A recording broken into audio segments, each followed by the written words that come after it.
It's so nice out, Oh my right? god, the weather, thank God. Oh my God, I weather love changed. it. I'm sure everybody's like scarves, gloves, Turtlenecks. boots, turtlenecks, suede, el coat. The parka. Well, we have a very special episode today. Again, we have three beautiful guests. Yes. Hello, everybody. Hello. Hi. We're surrounded by young people today. Do I you know. feel younger? I do. I feel like I dipped in the fountain of youth. So today we have William. Say hi, William. Hello, everybody. Ay, qué sexy. Ay, Qué esa voz sexy. está. Ooh, I think we need to have like a male co-host. No? No. I'm looking for work, so We have Michelle. Hi, everyone. And Michelle and William are siblings. Just FYI, full disclosure. Yes. And then we have Alexis. Alexis. Hello. And Alexis, I don't know if you remember, but Alexis did our makeup for our Yes, promo video. for our promo video. Mhm. So if you want to check her out, you can follow her at Polished by Pozo, Pozo, on Instagram. And you can Shameless see her plug. beautiful work. And I've had the pleasure of knowing these three for a long time. They're neighbors, like across the street neighbors. For how long? How long have you guys known each other? since Birth. Yeah, pretty much. Yeah. Pretty much. That is true. Yeah, that's true. Because then they moved and they came back. Mhm. Yeah, they're just the greatest kids. I mean, their parents have done a great job. So We'll very see how- very That proud. would be correct. How that Jags throughout the episode. So there are. Let me just give a little bit of information, and we can take it from there. But Michelle is a senior in high school. Woo That is woo! correct. Almost done. Do you have seniorities yet? I've had senioritis since freshman year. Just hang in there. It's almost over, or just beginning. Yes. William is a sophomore in Sophomore. college. Ooh, Yeah. only a couple You're years, more years almost to go. done. You're I almost know, done. Halfway through. Yeah. And Alexis just started. She's a Yes. freshman in college, right? Yes, my first semester. Ooh. How's it going? It's going pretty good. Yeah. It was. I thought it was going to be a more difficult transition, but it was Yeah. pretty easy. Is it like freedom? Yes. Doesn't it feel like, right? I have so much time and so much flexibility. It's a little bit scary at the same time. Yeah. Okay, what do we do with this free I know. time? Do you have a major yet, or are you a I'm a nutrition and dietetics major on a pre-med track. very nice? Very And cool. Sir William. I am a marketing major. So For now. For now. It took a very long time and a few quizzes online to figure that one out. But for now, I think that's the track that I'm going to be taking. Yeah. Very nice. And Michelle, what's your future track? My major is elementary education and with a minor in business. Ooh. She Very has a minor, nice. everybody. She has It's a a minor minor. and a major. Yes. And Alexis, Everybody loves that. you're a part of a sorority? Yes. For right now, I'm gonna stay quiet about which one. But Okay. I am a part of a sorority on campus, and it was one of the best decisions that I've made so Yeah, far. you're enjoying the process, the whole pledging and the whole all that stuff. Is that what it's called? Pledging? Is that what it's The called? first, when you're a new member, they Uh-huh. call it your pledge process because you're learning about the organization, Mhm. about what their mission is, what their philanthropy is. Okay. Oh, philanthropy. That's nice. That's one of the biggest things. I think a lot of people overlook that, but philanthropy, I promise you, it is like the top tier, one of the most important things for any organization. Okay. Very But cool. yeah, it's very Very exciting. And William that's good that you're a marketing major because you're the marketing director or the social media director for your club. If you want to, do you want to say the name? Yeah, Okay. I can talk about it. So yes, being a marketing major is very helpful in helping me be the social media director of Sharp on FIU at FIU. So we're a sexual health organization on campus, and we're always having meetings and discussions to improve the awareness and reducing the stigma around sexuality. Mm-hmm. So if you want to follow them on Instagram, their handle is Sharp, FIU Sharp. FIU Sharp. And what does Sharp stand for? Sharp stands for Sexual Health Alliance, Revolutionizing Positivity. Wow. So yeah, it's a big jumble of words, but it's a mouthful, but it is a totally worth mouthful. it. That's Yeah. why we just say Sharp. Check them out. We're a bunch of Sharpies. And Michelle, it's gonna be she's gonna be soon launching her own page. Follow her, Cafecito con Michi. Follow her on Instagram for whatchamacallit, the Basically, what I'm planning to do with it, because I have nothing Mhm. so far, but it's a growing Yeah, if you page. go now, she's gonna have anything. Yeah. But follow her anyway, because then stay tuned for her. Postings. Yes, it says coming soon. So I'm just Okay. planning to try different types of coffees, go to different coffee shops. And you're coffee gonna houses. rate it. You're gonna Yes. rate the coffee. So I'm gonna be rating the coffees, Mhm. rating the place, other desserts or pastries in the Mm. shops. Something different. And we'll see what happens. That's all I have planned so far. Well, that's good. It's a start. It's a Yes. start. A lot of You gotta coffee start. dates. You gotta start somewhere. So, talking about, I guess, are you guys qualified as millennials? Is that what they're calling you now? We are Are not. you millennials? No. No. No. Okay. We fall into the generation Z. Gen Z. Gen Z. Gen Yeah. Z. Yeah. Okay. So that's post 1996, I Okay. believe, until like 2004. At least that's what I read online. So millennials are younger than that. Yeah. Millennials are Okay. older. Older? than us. Older. Yeah. Oh. Yeah. So they Okay. were Supposedly. they were be like they were like more aware of like the generation Change. the millennial change from Oh, okay. 2000, from 1999 to 2000. They were like already adolescents almost, like Oh my god. Okay. Yeah. So I got it wrong. I thought you guys were millennials. yeah, we're almost there. We're not quite. Yeah. What would my daughter be by the She time would be she's like like? a generation. Then the one after Gen Oh. Z, I believe. Yeah. Who knows? There's I no haven't, more I haven't letters come up after with a Gen name Z. yet. Gen- we're gonna start again. AA, BB. Gen desastration. I'm like, what the hell is going on? Yeah. Everything now is no. I don't want to. I was like, great. No, but we definitely, I would say we're different than post 2005 birth. Mhm. I mean, yeah, I think all generations are very Yeah. different. I mean, but Yeah. us here, we're like all around the same age. So we relate to a lot of things. We watched the same shows growing up. We did the same Mhm. things and experiences different. The same like things that were happening in the world. Yeah. And the kids that were born post 2005 or so, like they are experiencing a bunch of different things, Yeah. more I think they technology, grew up more with like, the iPhone. the iPads. Because Yeah. we have that now, but we're also, a little bit older. Yeah. Like I didn't have my first phone until I was 13. So, Mhm. but kids nowadays are like 8 years old and getting an iPhone, Yeah. which is Yeah. crazy to me, Mhm. I think Well, I was they- like 18 when I got mine. So. Yeah. Yeah. I think they everything I know. changes. Yeah. I think they also grew up in that time that when social media was really starting to come up, like Instagram and Yes. Twitter was really growing. We were able to get involved when it was still going up, and they just kept aspiring to be a part of that community. So I think that now, that generation, to me, I see them that they don't really fully understand the differences that there are between these platforms and what the impacts that they have. So I think that sometimes Yeah. that generation struggles with that a little bit more. They don't have that responsibility or that conscience. I would about agree it. with that. I don't think I mean, I think they're maybe a little bit too young to, but yeah, Mm-hmm. they don't understand the ramifications of, it's kind of like, Exactly. It's once you say forever. something, it's Yeah, forever. consequences. Forever. Those 140 characters are out there forever, Mhm. whether you delete them or not. Mhm. It's too Oh late. my goodness, that happened this past week.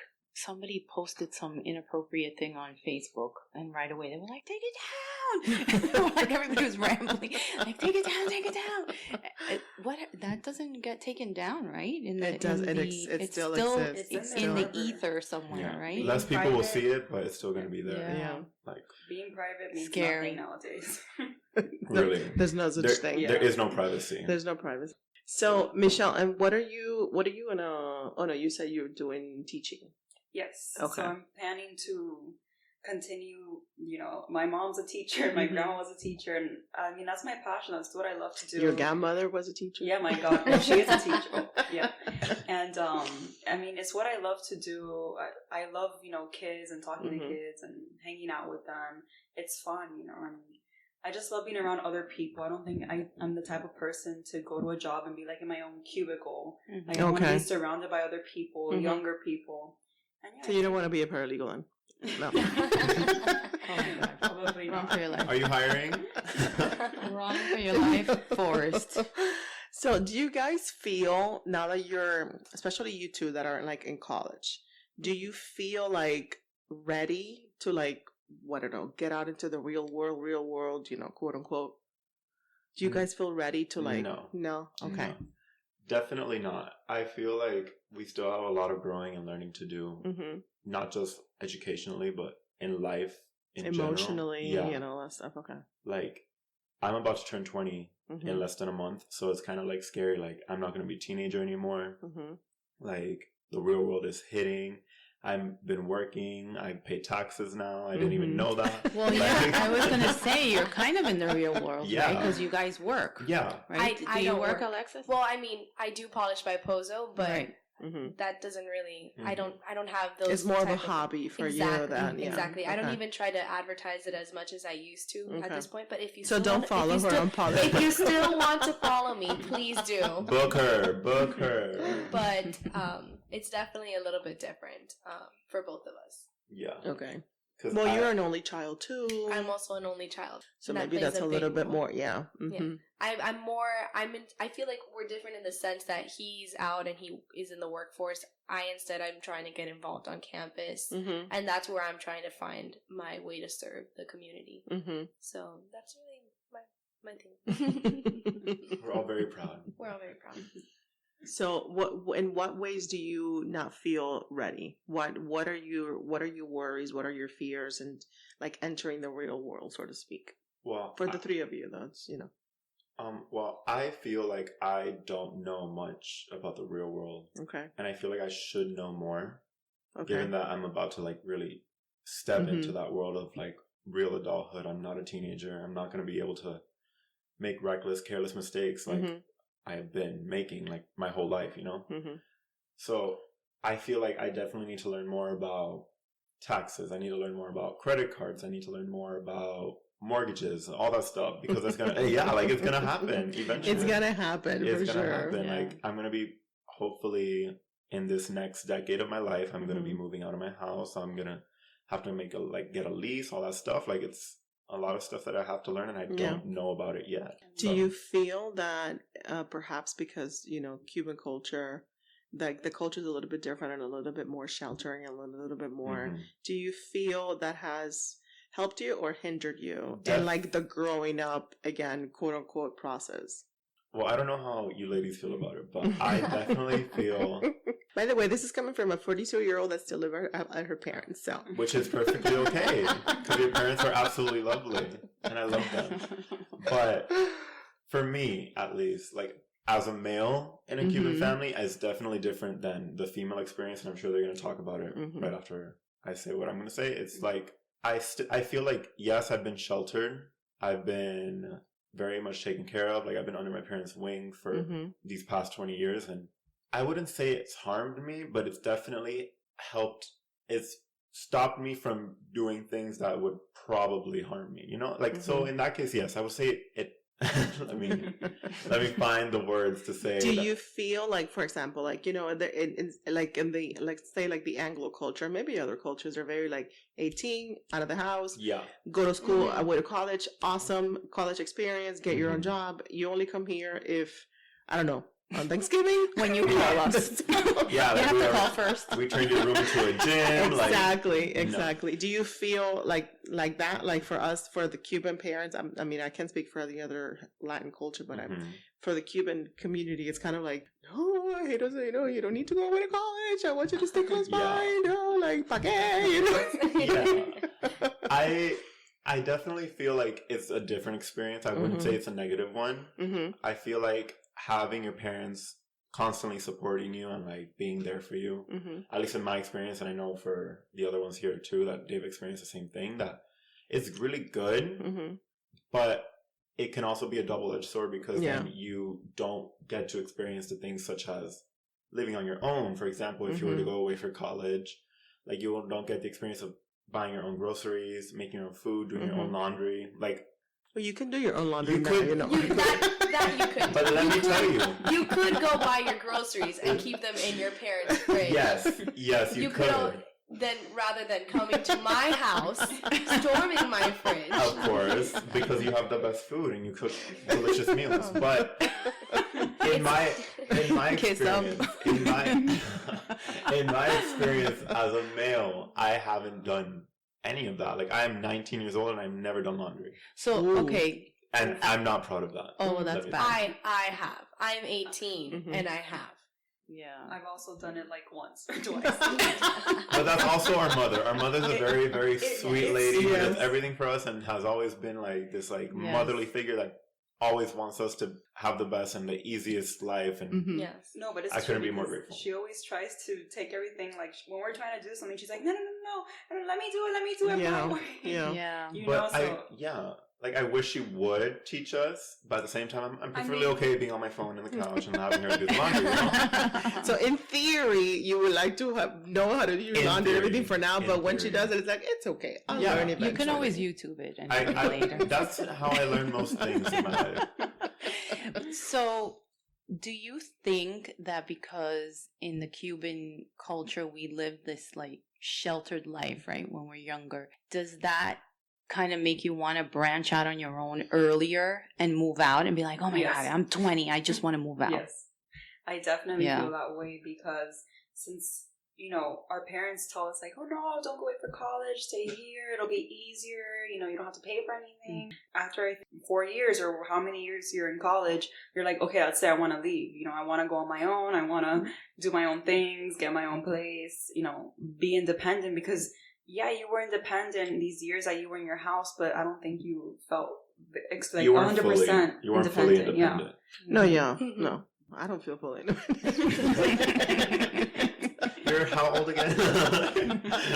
Well, I don't know. That's I've been irrelevant. That's irrelevant. I've been doing laundry since I'm 12, so I do feel like there is a lot of things that at least for me, I live with my parents, I go to my school, whatnot, but I have a lot of other responsibilities. Like I have to go and I'll do groceries a lot of times. Mhm. I'll make my food, I'll make my dinner, I'll make my lunch, so to a certain extent, I feel like I do have those responsibilities. I maybe just don't have the financial obligation Mhm. that I would if I was having that go out of state or go to FSU or UF experience. Yeah. But in that case, for me, I personally, I really like the experience that I'm having so far. Yeah. Me Even too. though I do have that shelteredness, Mhm. there is something kind of comforting in that shelteredness that I can't Yeah. even deny. Well, I think it gives you a solid foundation too. Like I don't Absolutely. think it necessarily definitely makes the bond closer. I mean, Mhm. I think Cuban culture Very true. especially are just very close, like forever. Mhm. And it's Absolutely. yeah, it's very sad to see that it's not like that for other cultures because Yeah. I see the Yeah. kids branch Yeah. off, Yeah. build their own life, and like see their parents like twice a year. There's definitely like pros and cons, Mhm. you know, with each experience, I guess, Mhm. for every culture. But I think our parents, the reason why they're so like, no, like don't, because they went through it. Like you Yeah. guys, like they came here as immigrants, so they had a lot of Yeah. responsibilities to like do everything in their house financially, stuff in their house because everybody Mhm. was kind of like learning together. Like everybody was learning the language, everybody was learning how to do the work and the money and Mhm. everything. So it was like we had a lot of responsibilities too. Like my sister and I, Absolutely. your mom, your parents, everybody. So that's why I think when it's their turn is like, no, I don't want them to go through that because we Mhm. know how hard, that is. So, Yeah. so I guess that's where it's coming from too. And one day when we become parents, we'll probably end up being the same Mhm. exact way. Maybe not as intense as we experience in our youth, but Yeah. we will definitely want to shelter our kids. Like, even though we say now, oh, we're going to let them do whatever they Yeah. want, because that's what I want right now. Like, we know that at the end of the day, it's better for them that we're there for them 100%. Yeah. Mm-hmm. So what are you guys looking forward to in the next chapter? Starting with Michelle. What are you looking forward to?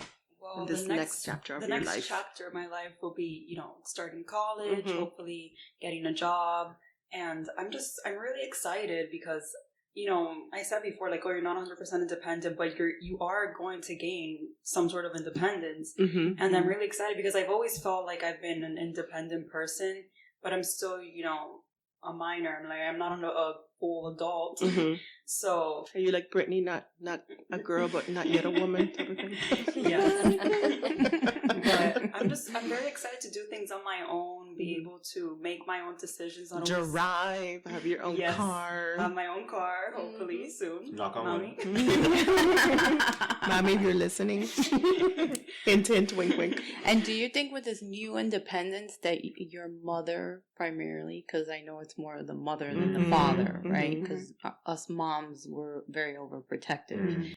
that she's going to allow you all this newfound freedom that you want, or do you think she kind of like holds you back a little bit? No, I think she wants me to be independent. She wants me to have, freedom. She, like, for my brother and I, I'm going to be honest, we do have freedom. We get to go out if we want to. We've gone to Orlando by ourselves with our friends. So we have had a lot of freedom, which we're very thankful for. Mhm. So I think she wants us to have that experience, especially since she knows that we're not going away and we're not moving out at an early age. Which makes her very, very happy. Yeah. Yeah. That she wants us to, to have those, responsibilities and independence and the freedom, of Yeah, I going. don't think she like holds you back. No, She does not. Definitely She not. does not at all. definitely But I not. think that comes with a lot of, just raising your kids right from wrong. Yes. She does have a chip on Yes. your phone, just FYI. It's literally in my brain. It's like She when you does have take a the dog tracking- to the vet. Yeah. Click. You didn't even know it when you were sleeping. The thing is that She does have a tracking Yeah. device, but they know it. yes, we are aware it's a Find my symbiotic friends. relationship. But I feel like it's okay. I'm okay with the whole tracking thing. I Oh, yeah. don't care Yeah. because I have nothing to hide. Correct. Exactly. Yeah. Because my sister and I both have a very trusting bond with our mother and our father Mhm. and our whole family. Mm-hmm.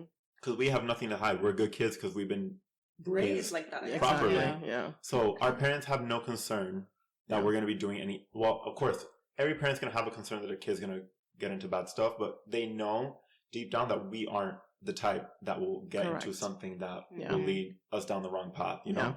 And So, I kind of even feel better that she has, the Find My Friends, that we're all, connected on Find My Friends Yeah. because, like, we have nothing to hide. There's no reason to lie to your parents when you trust them and you have an open relationship with them. And it's better because, God forbid anything ever happened, Yeah. we all know where we are and there's no reason to lie. yeah. I And we beg also to have differ. them. Yeah. My mom has tried to put a tracker onto my phone, and Mhm. we've had that conversation. But to me, I've always been someone so open with my mom Mhm. that even, for example, So you don't have a tracking device? I don't. Oh my I god. don't. And I know that my father has tried Mm. and tried. He probably has one in your car.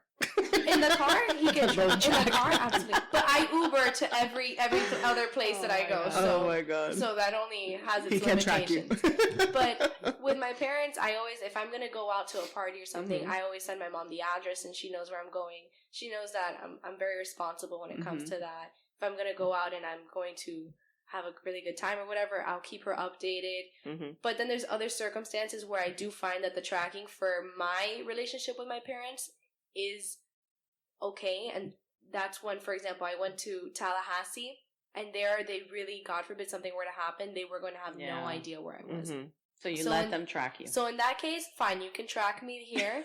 We came back to Miami, And we untrack you. and we turned it off. Yeah. I was driving up, and all I would hear every now and then was, the Find My iPhone, the beep, beep, beep, beep, Uh-huh. beep, beep, beep, like that, the little noise. I could hear it going off on my phone because my dad was trying to figure out where I was on the turnpike, Oh my god. and I had to tell him, "Papi, Mhm. I'm fine. You can just call me." No, You know? but it's funny. I think your dad has like some sort of internal Oh. tracking device because we were on our way to Orlando. Oh my God, all the yes. three of us Oh, together in one yes. car. Whatever, we're having a great time. And then her dad calls her, and he's like, "Oh, why are you guys going 80 miles per hour?" And we were going 80 on the dot. Like, it was the strangest thing. He just And there was no tracking? he does not if he does track me, honestly at this point I wouldn't even be surprised, but I know that deep down, like, he doesn't. They would have told me. I really feel like they would have told me. And I know that he just knows how I am. So he knows very well that I'm a very perfect mix of both of my parents, and he knows that certain things will trigger my dad's side, and going and driving up and peaking that 80 miles an hour was definitely my dad's. Well, I think my mom's side more, and he knows that. Oh my God. Because we're always driving very, very fast. No, he was tracking you. He was so calculating the funny. distance. He had somebody Yes. following you, is what No, he for meant. sure. no. Sure. He had a camera in my Yeah. dashboard. He had a or drone something. right on He had top a of us. drone. And no Not one knew. that, not that you would know any different because you're an only child, but do you think like they're a little bit more, on you because you are an only child? I think, Like, do you guys compare? Like, because I know with me and my sister, there was a little bit more, curfew. With me, I was like, whatever. Yeah. Because it's like, Exactly. Yeah. I definitely think that there is a little bit more sheltering for an Yeah. only child, because especially when it's a girl. right? especially Yeah. when it's me. Mhm. I really do believe, because God forbid that something were to happen, or that I do something good, it's like, oh my gosh, our only child did something good. But if she did something bad, then Told you we should have had another one. She's your daughter. there's no one else to let out that Yeah. anger on. Like, Yeah. I don't Yeah. have the You can't lay the responsibility on the onto other. anyone else. Absolutely. It's all on me. That's why I feel very blessed, though, that I have, for example, both of my grandparents, and they're a Mhm. very big part of my life. Mhm. That my mom can totally vouch for me. Nana, God forbid anything happens, Nana is always on the sideline rooting for me. She is like, Annette, I promise you, she's doing great. Mhm. Look at her. She cleaned her room. She did the dishes. There you were cheering. Nana squad, will come like- by and she'll text me. She'll be like, your mom's on her way home.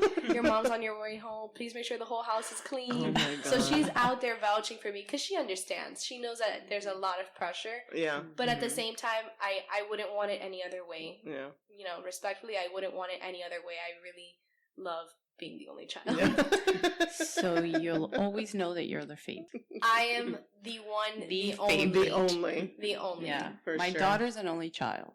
I'm And so I get a mix of emotions Mm. with that. Yeah. Initially, she was like, when are you going to have another baby? I'm like, I don't know. Let me see, I today's don't think Tuesday. I so. never. And in the month of 30th of February. February. And then now that she's a little older, she says what you say. She's She like, likes I it? love being an only child mom. And she has a stepbrother who's 6, I believe. And when she comes home after that little visit, she's like, oh my God, Mom, he's so annoying. I'm so glad that I'm an only child. Yeah. You know? And I feel very blessed too, because in a sense I feel like I do have siblings, because I have Willie and Michelle and I have Emma, and Mhm. we're all our own little family. You know what I mean? Yeah. Mhm. And you can ask anyone. You can ask their parents, my parents. We all agree on that we're our own little family. And Mhm. Yeah. but it's perfect, because when I'm good with, you go to like a family visit, after a little bit you're like, I'm so tired, I kind of want to break, you know what I mean? I get that break. I come home and it's Yeah. just me. Yeah. And it's created a sense of like independence and True. self-responsibility. True. You know, I know that it is only me. So when Mhm. my mom or when my dad is sad, I can't rely on anyone else. I'm Mhm. here to be there for them at Yeah. the same time. Yeah. There's a different level of responsibility that comes with it. So, what are you looking forward to in the next stage of your life, the next phase, the next chapter? Well, I actually just got appointed onto the executive board for my chapter. Mm. Very So, nice. that is a Congratulations. very- Congratulations. Thank you. So that's something very big for me. I'm very excited about that. Mhm. I'm also a part of Roarathon at FIU, so I'm in the process of raising money, trying to reach a $600 goal for Mhm. myself. And that's just a really big part of my life right now, because I really want to raise the money. It's for the Children's Miracle Network, and it was something that coming into FIU, I knew that I really wanted to focus on. So those are the two big things going on in my life right now, which are all leading up to the ultimate goal of course, graduating and Mhm. building my resume, so that when I go to apply for, whether I do a med school program, whether I go to a DO program, whatever it may be, and whatever God has in store for me, that I have all of the accolades that I need to be successful. Very Oh cool. my God, I'm going to cry. My child needs to be like this at this age. I'm a like, while to oh go." my God, she's 9. Lord Jesus, help me. And William, what are you looking forward to in this next stage in your life? All right. Well, as I said earlier, I'm turning 20 Mm-hmm. in less than a month, which is crazy to me because I'm not going to be a teen. So that's what I'm looking forward to my 20s very much. Mm-hmm.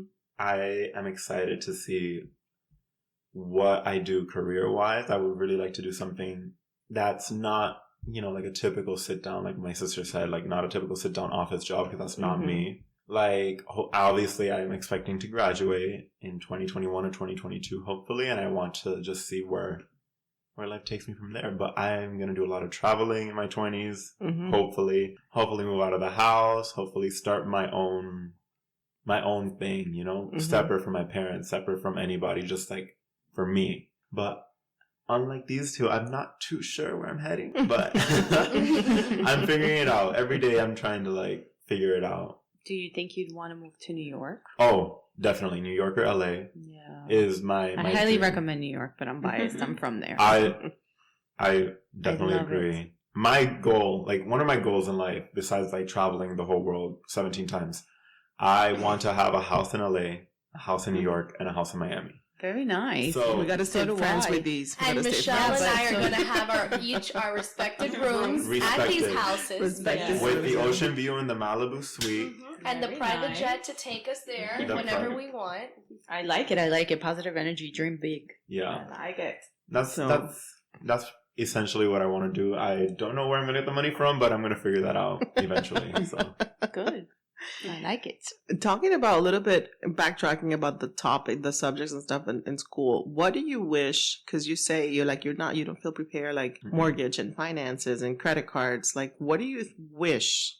Do you think these things should be taught in Definitely. college, especially in Not in college? college, in Maybe high school. maybe High high school. school. I In high remember school. in St. Brendan, there was I went to St. Brendan before. Mm-hmm. There was a program there. There was a class that it was called financial literacy. Mm-hmm. And you can go to that class and they would teach you how to like do your taxes. They would Mhm. teach you how to balance a checkbook, even though now everything's electronic, so you don't really have to do it.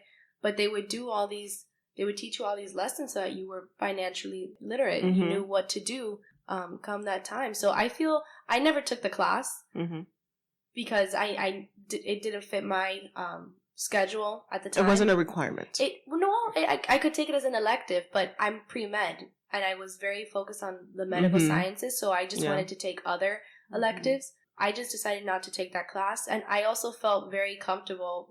My parents are obviously financially literate, and my Mhm. mom's very open, and so I know that if I have any questions, I could always ask her, Mm-hmm. and she's taught me a lot. You know, I'm in the process of getting my real estate license, and Mm-hmm. and through those classes, I was able to learn a lot more about, okay, well, what are some of the You things that will are learn about required mortgage and all that about stuff. Yeah. what do I need? I need to have, I am going to have a first and a last. I'm going to have, when I go to get a property, I need to have like the Mhm. first and last if I'm renting, Mhm.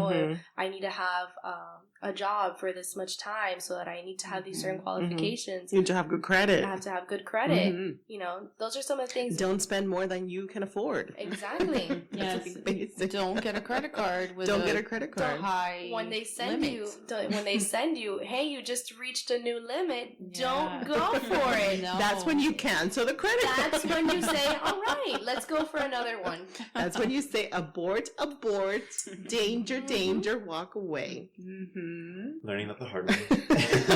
But I do think that there should be some sort of program, like and I feel like maybe there probably is, but it's just very hard to be aware of these things. I feel like a lot of times going into FIU for me, Mhm. I'm happy that I found a community of people who knew about different programs and opportunities that there were there. Because if I had just gone in blindsided, I feel like I definitely would not be as involved as I am. I would not know about the different opportunities that there are on campus. Mhm.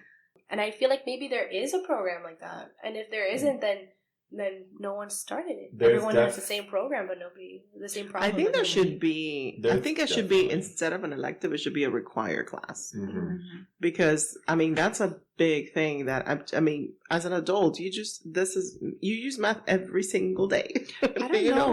When for you went to everything. college, did you feel that most of your college classes helped you in reality, in real life? In Like real my life, daughter I likes to mean- say, I "Mom, mean, in real No. life. I Yeah. think whether you realize it or not, yes, I think every class helps you for something. Whether it's an art class, it makes you a little bit more cultured. You go to a museum and you're like, "Ay, que es eso?" No, at least you know the colors or whatever. You know, it makes you a more I remember well-rounded individual. juxtaposition. Juxtaposition. Yes. That's when you compare. Putting two things against each other that are very different. Yeah, But I don't know how to. I mean, tax I returns, do. so- I In do my art think. class. Well, I mean, I think you I should know a remember little bit about flying taxes. buttresses. Oh, I remember flying buttresses. where did you go to school? I went to school at St. John's University in New York, and I had an art history class Mhm. I know exactly. with Sister Pat. Okay. Oh God, Oh my God. You know Pat, like in Pat, like SNL? Yes, it was one of those Pat. You don't know if she was happy to see you or Oh she my had a God. banana in And her then pocket, she or- looked like Pat. you didn't even know if it was a Pat or a Pat. And then she was really weird. Oh. Yeah, but I do remember Flying buttresses. But I do think college makes you a more well-rounded individual. Whether you realize it or not, these are things that you will apply. You might not use calculus in your everyday class, but I do think these specific topics, yes, I think that should be a requirement. Because I remember, like, in college, I think the first day, and you probably notice it now, Michelle, is like the first thing they have is like credit cards that you can apply for. That's like the first thing that you will see, and it's like $500 is the limit, and then it's like, goes up from there. So I think that's you dangerous. gotta be. It is very you dangerous. have to be careful I when had you're a- like 18 years old applying for a credit card. Yes. I had a teacher in high school who would tell us, he warned us before going out into the real world. Yeah. He told us, when you get a credit card, because they're going to offer it to you in college, and you're probably going to say yes. And he said you should, because you want to build credit so that when you graduate, you're able to go out into the real world and have an established Yeah, and isn't it crazy financial that you have repertoire. to have a little bit of debt to actually have credit? So Well, because we crazy. got to see how you pay it back. Yeah. So it's like, Exactly, Yeah. So if you don't have some debt, you can't get credit. But if you have too much debt, it's like a double-edged sword. Yeah. You get. You have to yeah. get Yeah. just the right amount of debt. You Yeah. can't go too deep. It's Yeah. ridiculous, honestly. Yes, it is. But But So another thing, I'm sorry. Did you no, wanna I say was just something? gonna say, like, I was gonna bounce off of what Alexis had said, that it is definitely very important. Like, I just recently got my first credit card in July, Okay. and I've been paying it back. I've made my Credit Karma. Like, I'm, Mm-hmm. learning as I go, because I have to teach myself, because nobody really ever taught me that. But then again, did I ask? Like, I've never really talked to my parents about that kind of financial Mhm. situation, Mm-hmm. because it's never really been like an issue until now, when I have a job, I go out by myself, I pay for all my stuff now. Mm-hmm. I put on the credit card over and over and over again. And then at the end of the month, you're like, oh my God. Yeah. But, it feels nice that you're paying for your own thing, you're building your own credit, and then you know that eventually you're going to be able to like apply that credit to a future car purchase, a home purchase, Mhm. anything like something. Okay. It's very important. Good Very times. Welcome cool. to the 20s. Especially if you're gonna have your own businesses. I mean, this Yeah. is something that you really need to I definitely wish they had offered some sort of financial literacy class in high school. I guess, they do it in some private schools, but at least in our school, when we went to a Mhm. public school, there was no class, None. no financial literacy class. No. And, I'm going to graduate and I don't know anything about, Mhm. taxes or mortgage or credit cards or, things like that. And also I agree, I haven't asked, my parents, but I wish we had the option, to take the class. And I would take the class if It we shouldn't did have even the be an option, honestly. A requirement. It should be a or requirement. Mhm. You know how a lot of seniors have the study hall. I mean, in our school we don't have that, but I know in other schools they have the study hall, Mm-hmm. which was like a free period to do your homework or do Mhm. whatever you want. I feel like that class should have been like a financial literacy class instead. But you'll learn it when you get that first Mhm. paycheck. You're like, what? Where did all this money go? Oh my God, Who is when- FICA? Yeah. and why am I Why paying is she getting all Social my money? Security if I'm not going to get it back by Yeah. the time I'm older? Yeah, it's true. You look at when I lived in the city, you have 20 different tax categories taken out of your check. Yeah. And I would be like, what the hell is this? Literally. And mind you, when I was 16, 17 and I had my first job, and then you're getting like $2.50 at the end of the Honestly. day. Like when all is said and done, I was like, oh my God, I work all these hours and this is Yeah. all I got. I was like, but then when I moved to Florida, I was like, oh, now I have more money in my check because they take out less taxes. And so it's not that it's that much better, but you do kind of get a break. Like living Don't move here, to you pay Florida. less We're taxes. crowded. But yeah, when you go to New York and you work over there, get ready. hopefully Yeah. we're making 6 figures or more. Yeah, because you're like, I'm making $10 an hour. I'm working 4 hours, $400. Negative. Yeah. No, Take- honestly. Yeah. Deduct, X, Y, Z. You're like, No. what? Like, I work 1 hour and I'm like, oh, I can pay a McChicken now. Like, good for me. Like, it's depressing. It's true. It's so depressing, honestly. But that's when you start realizing, okay, I got a budget because I'm not making that much. I'm making this, and if I want to pay that, then I have to do this, and then So Yeah, but did you think that way when you were younger? I've been working since I was like 12 years old. So 12? yeah, Where? flea market girl, En el Puguero. and a pugero. Right.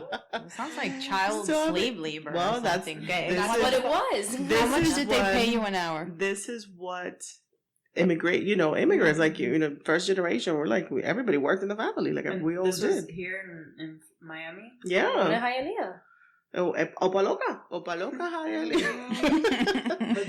No, but we did. I mean, my sister and I worked since we got here like on a Tuesday, and on Saturday we were at the flea market. No, like, dale. Trabajar. Chop, chop, chop. And I think, I mean, we worked for like other people, like not at the beginning. At the beginning, it was just helping my dad. But then we worked for somebody else that had their own booth. I worked for like this guy that like sold watches, and my sister worked for this guy that sold like men's clothing. And then we worked together with another gentleman that had a bunch of stores, and then we had our own booth. So yeah, I mean, we were working since we were 12 years old. I started when I was 16, 17, Yeah, working. But I was always very responsible, though. Maybe Mhm. because I'm the oldest. could be. Yeah. Yeah. And then everybody mean- else after me was like downhill. Well, my youngest sister is very responsible, too. When she Yeah, was I mean, younger. I think jobs are a necessity, and I think it teaches you so much more than just Mhm. money management. But it teaches you got to earn your dues, respect for people that are like your Tolerance. superiors. You need to you might not get along with everybody, but Mhm. get what so too bad, so sad, Mhm. and you're having a bad day. Guess what? You still need to go to work, and you gotta, I think it teaches you way beyond money, For things sure. like it teaches you just life skills. Mhm. So you guys are all ready for big time. Oh, The big no. time. The big time. The winning. The big city, big time. Hmm.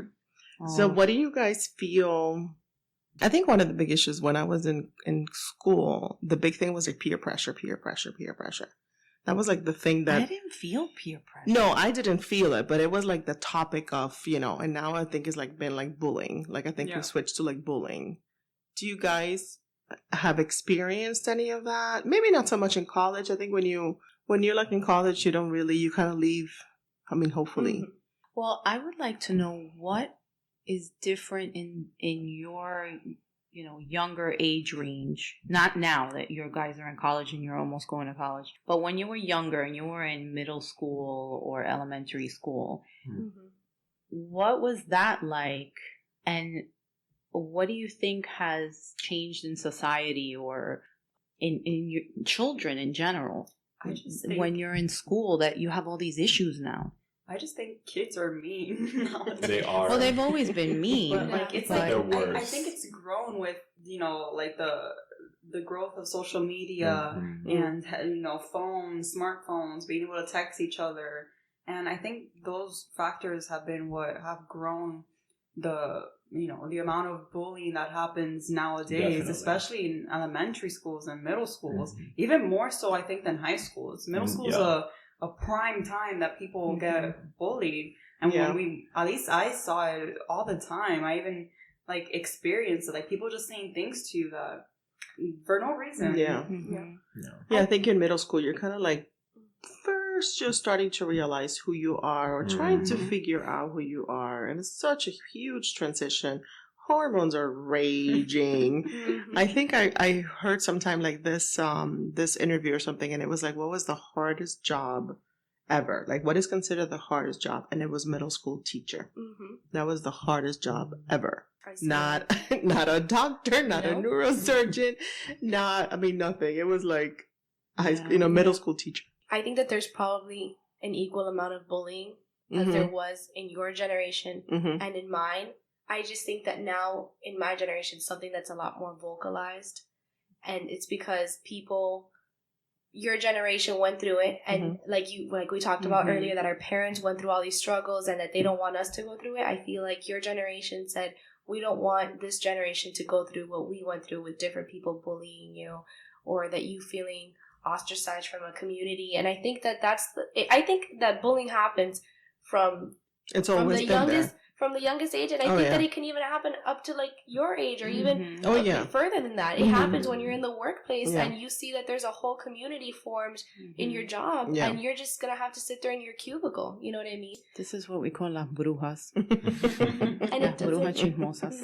And you know what? It's not to say that I don't think that it should really force you to feel negatively about yourself. I think it just shows that there's different people in different communities and who interact in different ways, but that Mhm. doesn't mean that somebody's way of interacting or that somebody's way of carrying themselves is superior to the one another. I think that people just need to have a better understanding of everyone's differences. Well, I Wow. remember when I was in school, in middle, what you guys call middle school. There was this girl, not nice, and she thought just I was very quiet, kept to myself, whatever. I had friends, people, okay, but I was quiet, and so I would Imaginary friend. Shh, don't tell The anybody. voices in my head. And I would sit in the lunchroom and I would talk, but then this girl, she just wanted to be a jerk, and she would come over to me and she was like, move over. I'm like, no, not gonna move. You tell them. And I remember she would do that to me like all the time. And then one day I was like, You beat her up. I went crazy. I was like, Violence is it's always the answer. And so, when she Yeah. came up to me, she confronted me, and then, whatever. And I stood up to her, and we got into a huge fight because I was like, I'm not going to let you do this to me anymore. Mhm. And then after that, it was like, oh, I'm going to get you after school and all this stuff. And so You were like, watch me. And I mean, what time? I think and it's what always place? there. But Yeah. what I find now, and which disturbs me because I have a 9-year-old, is that kids nowadays, they kill themselves over this. Mhm. Yeah. And there's so much They depression. kill themselves or others. Yes, and they go and look at just recently the shooting in California, Mhm. and all this stuff that's happening, and I'm wondering what's so different now than from when I was going It's through social this. media, you for know? sure. I was going to say the Cyberbullying. exact I same think that thing. has a It's huge terrible. impact. I think It's- when you look at social media, it creates a total facade. Yeah.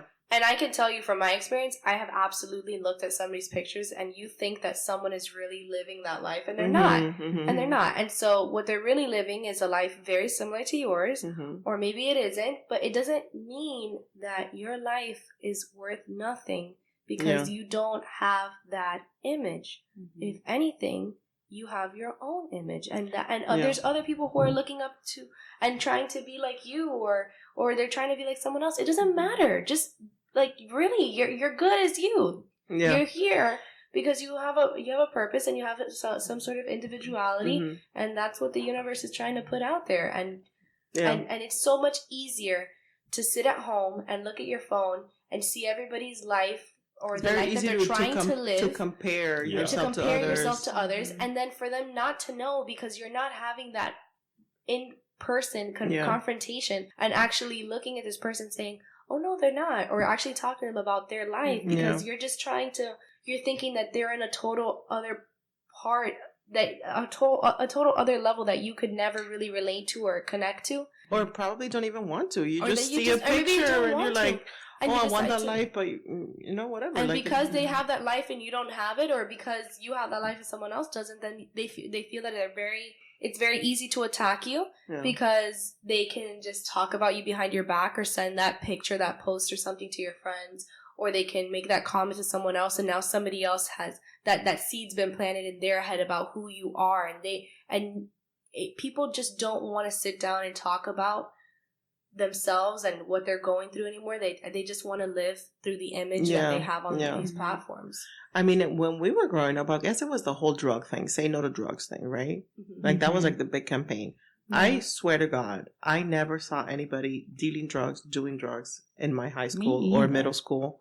And I think it comes because we didn't hang out with those people. We didn't yeah. seek it out. We were not. It wasn't like in our radar. Like it wasn't But even even- like. But you're aware, right? Because you were there. I don't remember ever seeing drugs or any of that. No, in but my that's high the thing. school. Like I was aware of me and my group, but I wasn't Yeah. like seeking it out. I wasn't looking for it. I wasn't. It just wasn't in my world. And I think that might be. I think when you grow up with like a solid foundation or whatever, like it's just you don't get mixed with those people. You just Or a Cuban mother that says que te voy a batir un palo por la cabeza así. Tú vas a hacer eso because that's what my mother used to tell me. Like, Just like that. But it's like that, yeah. But it's like Yeah. the same thing now with like kids and like guns. Like we had access maybe to drugs. I don't know how because to be honest, I wouldn't even know how to begin to like look for drugs. I wouldn't even know where to start. Like do you guys know somebody that deals, that sells drugs or whatever? Like do you know now? I think it's a lot. no comments. Again, Well, give me the Go, number. go, Give me the with- number. Everything is social media. So yes, Yeah. to answer your question, yes, we. Wow. And You would know I- if you were to look for well, it. yes, but Okay. obviously that would never happen. Okay. But like you were saying that you never saw that in your school, and Mhm. obviously, I'm not saying it didn't happen. I'm No, sure Yeah, it did. we Yeah. never. Yeah. Well, at least I of course. didn't. But it's not Especially like we had lockers. Sorry. Yeah. You guys don't even have that, but we had. I lockers. had You never had lockers. lockers? No. you went to like a nun-school. Forget it. I That was had like way lockers. up there. I Yeah. I had lockers, but they would, if they knew that there was something going To on, raid. they had all the liberty. You couldn't buy your own lock. You had to rent it from the school because they had Mhm. all the codes All for the everyone. codes. Oh, well, you went to like a And they Catholic would- school too, And so that's a little bit and different. then if you had I went to something in public your school. locker, I was like, if you had something in your care. locker, they don't if care. they even suspected the littlest thing, they would go and they would open up your locker Mhm. right there and they would check it and they'd say, "Okay, we're gonna give you a new lock," and you would have That's to deal with Okay. Old school tracking, my friend. That's Yeah. good. That's good. not new But- iPhone Yeah. tracking. the That's same- old school But at tracking. the same time, nobody really. If you ever got a locker, it was really because you were a freshman and you didn't have a car, and then they wouldn't look Oh through my your god! car. So like you're and a then- freshman with no car. yeah, so you were a Oh my freshman. god, you the didn't torture. you didn't have a car, and since you didn't have a car, you didn't have a storage place to keep your jacket Oh. for whatever your book or whatever. So that was really just that. But Michelle's gonna say something. Mm. Michelle has Social connections media to and drug dealers. I was gonna say that you were saying obviously we were not seeking out anything like Mhm. that, but we But did. hypothetically. But, If we were to.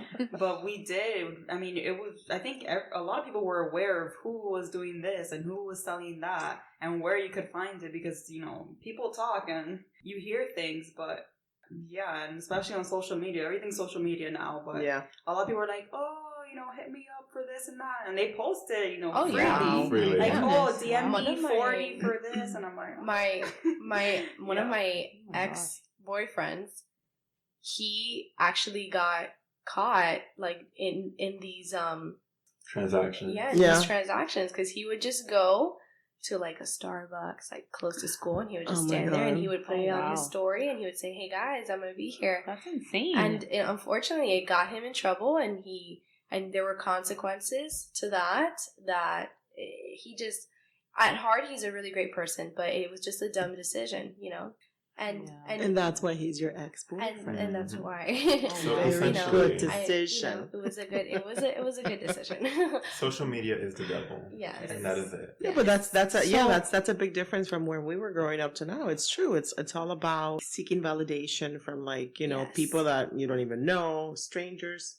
So when Alexis was talking about the pressures and the bullying and all that stuff, so me as a parent, and I'm sure your parents too, would like to know, what do you think you guys need from us, and maybe not just you three, but children in general that are growing up in this environment that have all this social media pressure? What do you think is most beneficial from parents to either give advice, lend support, or what would help you guys or the younger people I think in trying, so that it lessens suicide, so that it lessens the bullying, or how you deal with it?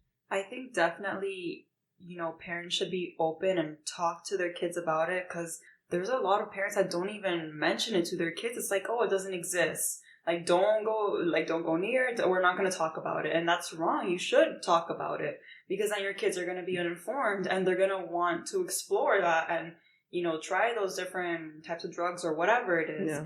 You know, parents have to be a little bit more open, I feel, and not, you know, be closed-minded or whatever Close-minded, yeah. with their Mhm. kids. They have to, you know, sit them down and be like, okay, let's talk about it. You know, Yeah. this happens, and you're gonna be, you know, you're gonna be presented with the situation, and this is what you should do, or this is what you should not do. You know, it has to have a conversation, because if there's no conversation, then the kids are not gonna know what to do, and they're gonna do the wrong thing.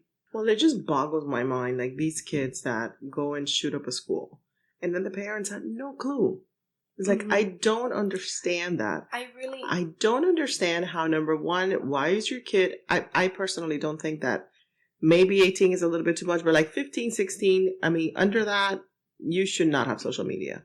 If you're like a teenager, you should not have social media. You should not be allowed to have a social media account. Maybe a phone, okay, I get it now, because now, you know, you need to be, we need to Connected. connect it and to Yeah. find, you know, because, you know, this, unfortunately, that's the world that we live in. But I think that it all stems from that. And, you know, like, it just boggles my mind. It's like, why are you, if your kid has social media, number one, why are you not checking their social media? Why are you not checking the room? Why are you not checking their laptop? It's like, to me, it's like, I'm sorry, but you live it, you know, going back to like, you live under my roof, you know, you live under my rules. Like, to me, I would just be like, think that a raiding the lot of room times- 24/7. My mom, she was more of the type of person that my parents are not on social media Mm-hmm. at all. Mm-hmm. And so I got a social media page when I was in middle school. I was maybe like 12. So that was like the first time that I got Instagram, and I would post whatever. I could post whatever I wanted. Did they know you had an account? My Okay. mom knew that I had an account. Okay. But at the same time, I was very open with my mom, and like if I ever needed to talk, and till this day, if I ever need to talk to anyone, no matter what it is, anything at all, I know that my mom is there for me. Mm-hmm. And I think that as a parent, that's the biggest thing that parents need to establish is Yeah. that you need to have that trust with your kid, that no matter what it is that they're going through or what it is that they're experiencing, that they need to Mhm. they need to be there for them. And I think that sometimes it's difficult as a kid to feel that way, because especially like socially, there's like that Stigma. unspoken stigma that you can't tell your parents, you know. Yeah. And I think that a lot of times our parents really try to show us that they're gonna be there for us no matter what, but we just sometimes it's a little bit difficult for us to really realize that, or Yeah. to grasp it. grasp that. So I really just think that as a parent, the biggest thing you could do is to just listen to what your kid has to say Without Yeah. judgment. without judgment. Of course, just be able to have like that adult conversation with them. Mm-hmm. Because I remember my mom talking to me about, for example, when we would talk about drugs or when we would talk about like sex, I would Mhm. talk about it with her, and she would just tell me that when the day comes, just know that I'm gonna be there for you, Mm-hmm. and that I'm really here for this conversation no matter what. You know, Yeah, it's she didn't go like, It's "La, just la, la, keeping la, la, la." keeping the lines of communication open. Open 24/7, Yeah. open door Mhm. policy. And Will is dying to say Dying. Yes. I'm dying over here. Okay. Dale. As a little gay boy, like I was once born a little black child. in the Brewster Project. Detroit, Michigan. No, but I have something to say about bullying. I have something to say about all that stuff. But The you guys both have- floor is yours. I Yes. was waiting. I'm like, I'm need like, to finish girl, it. finish up. Because as a person who has experienced bullying, as a Mhm. person who has experienced lack of communication with their parents, as a person who has experienced being on social media, seeing a lot of things that would make me feel like I can't talk to anybody about anything. Mm-hmm. Like, it's just so painful. And I feel like as a parent, you should listen to your child, especially if they're coming to you with something so sensitive and that takes so much courage to talk about, Mm-hmm. such as being like a gay person, a lesbian, transgender, whatever it may be. Mm-hmm. And if you bring them down, like, for example, like when I was in middle school, when I was getting bullied and getting like all this stuff, and I would just talk to my parents and they would be like, oh, why do you hang out with those people? Like, they're gay. Like, what's, like, that's weird. Like, why are you hanging out with them? Are you gay? And I'm like, no, I'm not gay. I'm not gay. Like, that's not me. I just think that, like, they're cool, whatever. And then they're like, you know, that's wrong, right? Like, that's not normal. That's not the way it's supposed to be. Like, I know, like, this is what they would tell me. I know that things, thank God, now they're different and they've opened up their mind because they realize that this is just the way that it is. But when you're young and impressionable and you're in middle school and you're hearing this from the people that you're supposed to be closest to, like, it kills you and it makes you feel like crap, you know, because you feel like you can't even tell your parents how you're feeling. But did you know in middle school that you were gay? Yes. But you would tell them, oh, I just like them because they're cool. I would tell them, yeah. Like, I would just hang out because...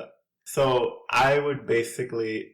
In middle school, it was a weird time. Like, it was a very, very weird time. Because you're getting to know yourself. I was getting to know myself. I was getting to know people around me. I didn't even know what being gay was because my parents never spoke to me about that. I had never seen it on TV. I had never seen it anywhere. So how did you know that like, it's just a feeling. Like, in elementary school, for example, that's when I first started knowing that I was different. I didn't know what gay was. I didn't know what it even meant. Like, I had never heard of it before. My parents never spoke to me about it. But I know in elementary school I was bullied because, like, people would be like, oh, you're so girly. Oh, like, you're a girl. Like, you want to be a girl. And, like, they would never say, like, gay because, like, they probably didn't know what it was. They didn't know what it was either. But they would be like, oh, why are you always hanging out with the girls? Like, why aren't you acting like a boy? Like, what do you think about this girl? And I'm like, oh, like, she's pretty. Like, like, I like her. Like, just to fit in. Like, I would say stuff like that. Yeah. And then in middle school, I would try to, like, date girls and, like, play it off. But, like, I knew something was, like, up, right? And then when I found this group of people, like, little... Weird people. Yeah, like, little weird people. Like, even then, I didn't even know. I didn't really know everything, right? But I would hang out with them. And, like, You felt like you fit in. I felt like, okay, I can talk Accept to it. You felt accepted by them. Yeah. Not like, judged. I felt like they weren't gonna judge me for... talking about different things, like how I feel, like, oh yeah, like, I like this person, like, I like this guy, and they weren't gonna be like, you know? But that was also that period, like, it was just weird, and, like, everybody's going through changes. It's like, I think middle school is weird for it was terrible. Everybody. It was terrible. Everybody has their own, you know, whatever going on in their bodies and brains and everything. And I think your parents were probably just in denial. Yeah, fully in denial, which is okay. And I forgive you, Mom. It's okay.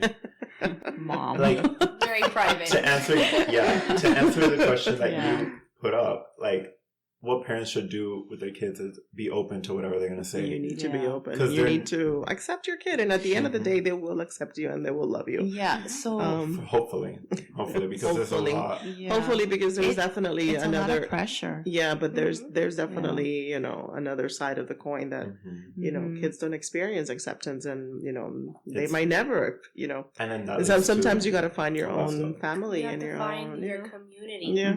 You need to find your community. The same way that my community is my parents, my friends, but my community is also like William, Michelle, and Emma. Like, I would not be the person I am. I would not have the self-assurance that I feel if it wasn't for the fact that I know that I have a community of people that no matter what is going to happen in my life, I know that they're going to be there for me. Yeah. You know? No, and I think the most important part is being able to go to someone without being judged. Yes. Just to be heard. Yeah. Right? Absolutely. Because I do that with my daughter. You know, she's 9 and I, for, like a while, you know, I've always sat down with her and I say, hey, you know, what's going on? And, you know, you can always come to me and tell me everything. And, you know, I'm the only one that's ever going to be, I know this is bad. This is the mother guilt trip. That's ever really going to be able to help you in the end, and you know. But at the end of the day, you're right. You're totally right. The only ones that are going to be there are your parents. Like, number one. Yeah. Then, absolutely, you know, hopefully you have a larger community, and then your friends, and your parents. Emma is our fourth musketeer. She's not here today, but absent. She's absent. She's here in spirit. Yeah, but these kids grew up like in the same neighborhood, and I mean, they've done like everything together.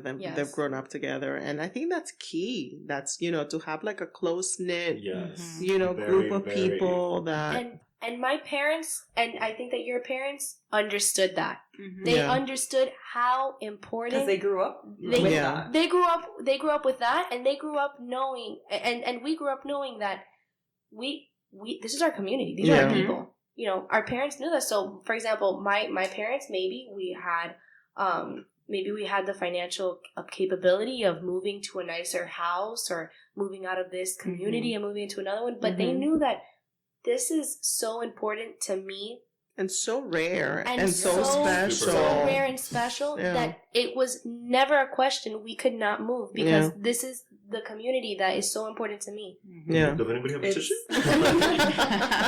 No, it's true. I've Cry talked on about the it. inside like a Yeah. wet. Yes, I yes. talked about it with my mom, and we talked about it I'm like very good at repressing for feelings, years. like- We talked about it for years that we could never move out of our little neighborhood Yeah. because this is our community. It's very important to have that for sure. That Yeah. really gives you just a foundation for Mhm. like everything. A lot of people don't understand. When I try to tell people, I'm like, no, but these are my best friends. They think Mhm. like, oh, but they like turn on you or something. Like, never. It's like Yeah. no questions asked. It really doesn't cross our minds. You know? Never. Yeah. I could come and tell Will and Michelle like, hey, I just killed somebody and they're in the back of my car and we're gonna And we'll get the shovel And and we the do the whole blanket and thing. just and we just go, well, if one of us goes down, we're all going We're all down going down together. together. Turn off your trackers. Yeah. Turn off the trackers. track-free night tonight, ladies and gentlemen. Let's go. Okay, I'll get the shovel, you get the Yeah. thing, and yeah. We're always going to be there for Yeah. each other, and I Always. feel like that's so fundamental for Mhm. anyone to have. But I think that's rare too. It is Yeah. extremely It is. rare. Very rare. Because people Yeah. immediately, somebody trips up a little bit in your friendship, and Mhm. I feel like it's so easy to just say, oh no, it was their fault and put the blame on them or something Mhm. like that, and just Yeah. feel, okay, well, this friendship's over. No, Mhm. Yeah. no. Yeah. Yeah. There's also so many fake friends, like people like to Mhm. say now. Yes. And Yeah. especially in school, you know, you meet a lot of people in your school and work, and it's not the same. Like the bond that I feel Mhm. like the four of us, Emma's not here, but the four of us have built, Mom, that the Emma, four of where us, you at? that the four of us have built over the past, well, for Since me, birth. yeah, 17 how old are years. you, Michelle? 17. Oh, Well, yeah, so the past 17 years, Yeah. we'll say. It's amazing. Like Michelle's the baby of the yes, group. Michelle Yes. is the baby. She It's loves the girl. like there's good things and bad things about being the baby, but You're always 14. yes, we have It's an this- inside joke. An inside joke. Dude, But, that's great. Inside jokes and everything. Yeah. Do you guys Yeah. feel a little bit afraid or like nostalgic of like everybody's going on in their own thing now? I'm not afraid at Like, all, no. honestly, because I know that at the end of the day, we're all going to stick together. Well, no, matter- not if you're gonna have a house in LA and Yeah. New York. No, It's like exactly. go for it. Yeah. I know that I'm gonna live my life. I know Alexa's gonna live her life, and Michelle's gonna live her life, and we're all gonna have different lives. But at the end of the day, we're family. We're gonna You come So back you're together. always gonna be Yeah. there for each other. Yeah, we're always gonna be there for each other because like it will just be weird at this point if we Yeah. just split up. You know, Yeah, it would just be which obviously uncomfortable. that's not gonna, like, it would never happen. Mhm. I mean, on top of the fact that we're siblings, Yeah. all of us, we're all siblings in a way. Like, I consider myself to have, two sisters, even though I only have a brother. And it's a great thing. And I've talked to so many of my other friends about it. I'm like, oh, I have, like, my neighbors. And they're like, you talk to your neighbors? Oh, I'm like, yeah. That's the best You one. don't talk to your Not only neighbors? talk to my neighbors, I sleep at my neighbor's Yeah, house. we We have- go on vacation with our neighbors. Well, Yeah. when the power went out, we took out the generator and we Yeah. stuck out cables. I could have had, and we just took It out was the a whole cables. block party for Not Mom. for the electricity for everyone, but it was to keep all of our food in the fridge cold. So Yeah. I could have powered up my whole house, but it's no. We have our family that we need to Yeah. keep Yeah. their food cold. Like I don't know, Yeah. it was something small. I Like that. remember when we were younger, I would want to build like little tunnels Yeah. under like Oh, our houses to absolutely. connect, like under the street where we can have like we had like this clubhouse that Alexis Yeah. had in her Oh no, house. they have plans to like buy pretty much the whole block. Yeah. Oh, Okay. well, Like when when they grow up. Oscad still has those plans. Yeah. And Yeah. it will happen. It will And it happen. probably They're will. gonna I think just- you have like real life monopoly going on. No, literally, we're gonna- Like I would like to buy 2435 Southwest No, we will own the for whole $300,000. the whole street. Honestly. So another big thing that's going on besides bullying and stuff is like, the whole gun control issue. Yes. So what do you guys think that school officials, government officials, parents should do to or even you guys in school, what do you think you guys I'd like to touch can base do or on should that, do? 'cause I Go. feel very passionate about Okay. that. You have the floor. Still being in school and like high school and public school. I'm still in high school, obviously, and I feel like there aren't the proper safety precautions for these type of situations at all in any school, elementary, middle school, or high school. Mhm. And it's scary, because you enter school and you're thinking like, oh my god, what if something happens? And you're sitting down in whatever class or in lunch, and the thought that you're thinking that, oh, if something were to happen right now, what would I do? I don't think that anyone should be thinking about those type of things, especially in high school or middle school, Right. because you're so young. You're supposed to be thinking about, oh my god, I did my homework for class. Like, Yeah. not, is someone going to enter right now and shoot up the school? Yeah. And I'm glad that, as the years have gone by, and unfortunately it's because of the things that have been happening in the recent years. Columbine was the first big thing that it was like just Mhm. woke people up, like, what the, That was WTF, terrible. what is going on? Yeah. And they have improved the safety precautions that they've been showing us. But even then, like, I don't feel safe. You don't feel safe. Do you At have all. are there like armed security people in your? There's one police officer. Okay. One police officer. Do you guys have those drills? Yes. Those code red drills? We Because my have- daughter yes. has them We in have elementary a school. lot of code red drills now. Before we Yeah. barely had any. We had like maybe twice a year we had a code red, and then we would have a fire drill like every other month. And it was really only so they can check our uniform. It wasn't even because That was really the yeah, excuse. it wasn't really because they wanted us to practice. It was more like, oh, do you have, at least in my school, like, oh, do you have your belt or whatever, and Your what? your belt. What? No, yeah, Your school belt. You don't even. Yeah. I got a detention once for my socks. No, yeah, in private Oh my schools it's like goodness. 10 Oh, times yeah. worse. It Yeah. was ridiculous. But so yeah, we have these code red drills once a month now, starting this year. I'm sure your daughter has the same thing in her elementary Well, it was really school. scary because one day she comes home and she's like, "Mom, there was a terrorist and some guy with a gun in my school, and we had a code red." And I was like, "What? How come nobody called me?" I was like, "What do you mean? What's going on?" And then it wasn't real, Yeah, it but they wasn't give them these scenarios, which I think is But really they should tell the parents traumatizing. ahead of time. We're For gonna sure, have a especially in drill. elementary school. At But St. isn't that Brendan? traumatizing for a kid to It hear is. that? Okay, so now there's a guy coming in with a gun, like, I go would and hide agree. under desks and go in a At closet. At What St. is that? Brendan, what they would do is, first of all, we had a lot more security. Yeah. In comparison to what you did. We Yeah. have 2 entrances to the school. I know this because my ex-boyfriend, his mom was in charge of this. You know? Okay. And so and I remember the initiatives that she put in after Marty Stoneman Douglas. after Stillman Douglas leads. It was very, very clear. There's security guards in the parking lot at all times. There's Mhm. one next to the entrance to the school. There's one in the front entrance and in the back entrance. There's a security guard in the front gate. There's one that's where the kids walk, where Mhm. we're switching classes. And then even then, there's always people walking the halls. But they're not in uniform. They're not, they don't have any sort of guns or anything to stop the problem.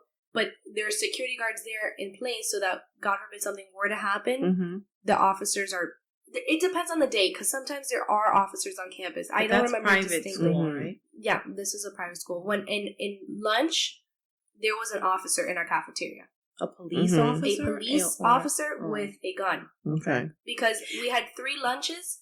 And it was a place where everyone would come in, and it was a bunch of students in one area. Mm-hmm. God forbid something were to happen, immediately, right on the spot, it's over. Yeah. Yeah, that in the school that we went to, we had one police officer and we had like 2 securities.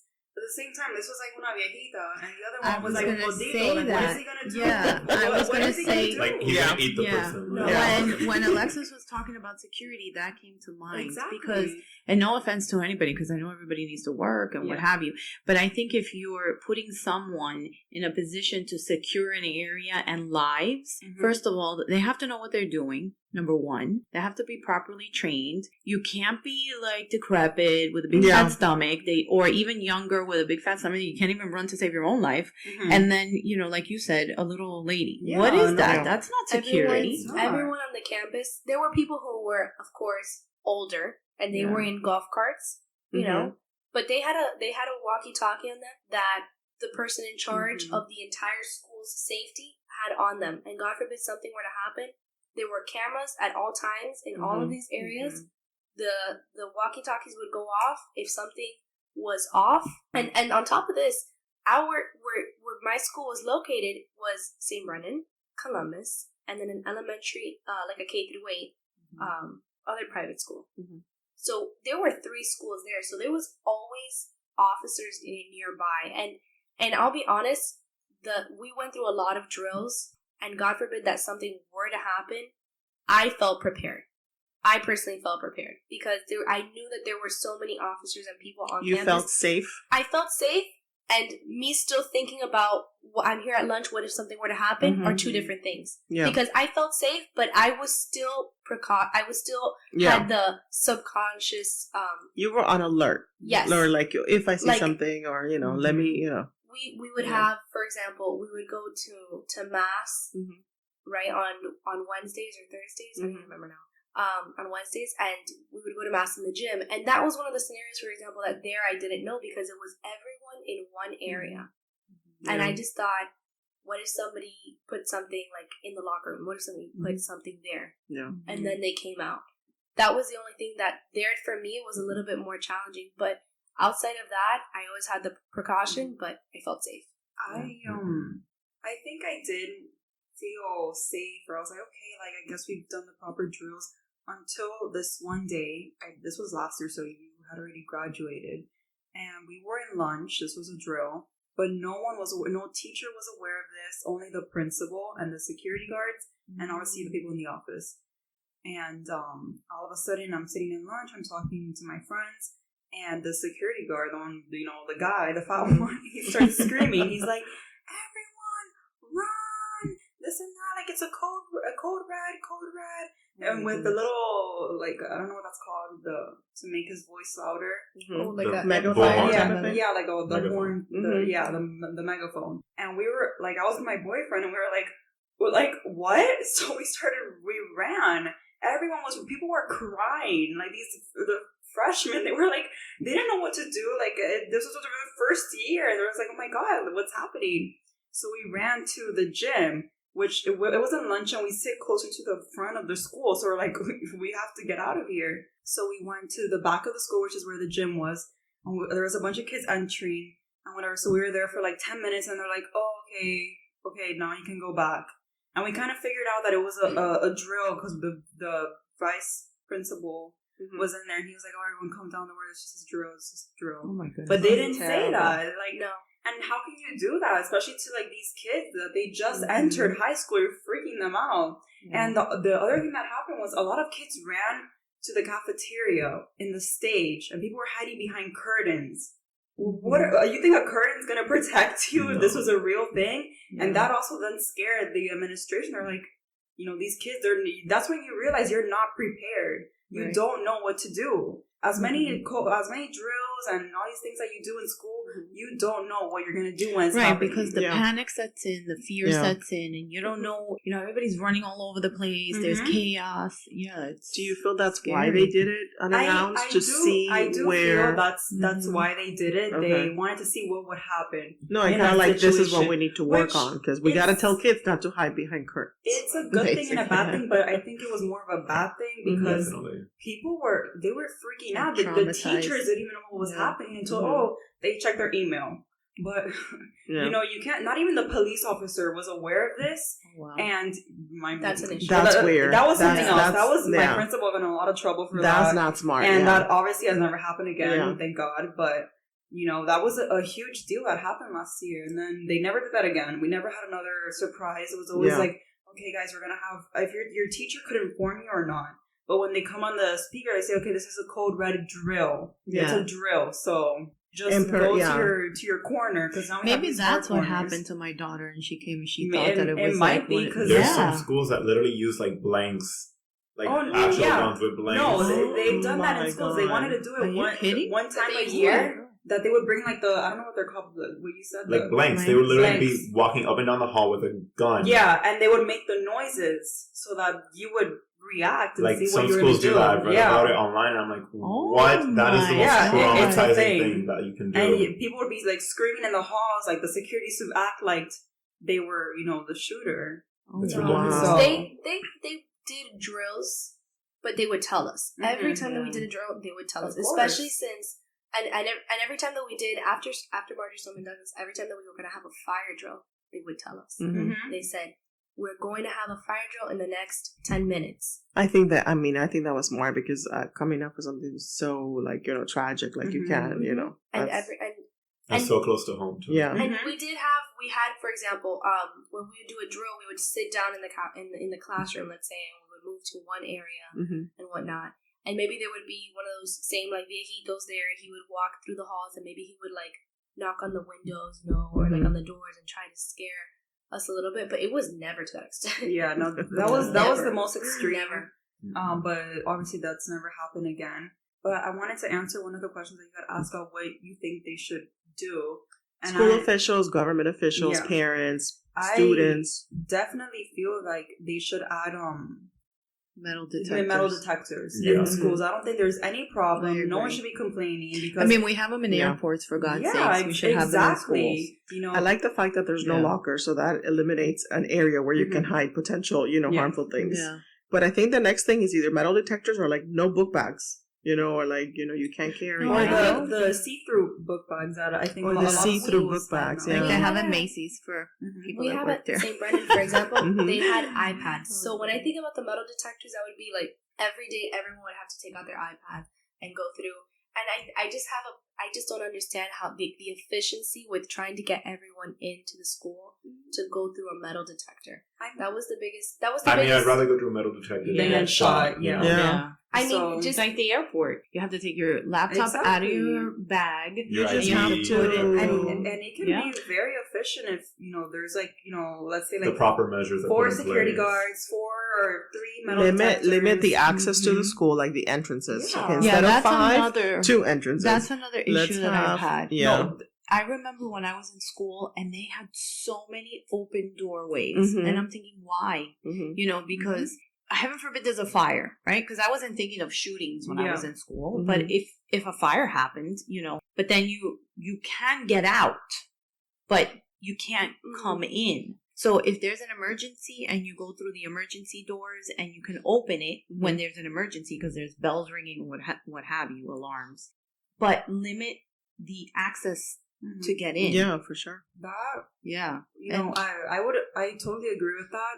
But in some cases, like the school that we went to was in the middle of a park, Mhm. so anyone could come inside because that's crazy. the only thing blocking the school from the park was a fence. And you know how easy it was to jump over that fence? Kids jumped over the fence when that code red happened. They literally jumped the fence, got in their car, and left. Oh, wow. And there's also been instances where they've seen people in the park. With bloody hands. Yeah. Like, I remember this happened a few years ago. Yeah. Back when, I don't even know if I you- wasn't in the school yet. This was, I mean, I don't No, know. it's a good school academically, but Yeah. it's also a relatively new school. And it's so- in a park. Yeah. It's in a public It's park just a location. in the middle of Kendall. Like, Mhm. there was one instance where a man literally had bloody hands. He Yeah. might have been a santero or something. I don't know what it was, Oh, but he yeah. must have killed a chicken. I don't know.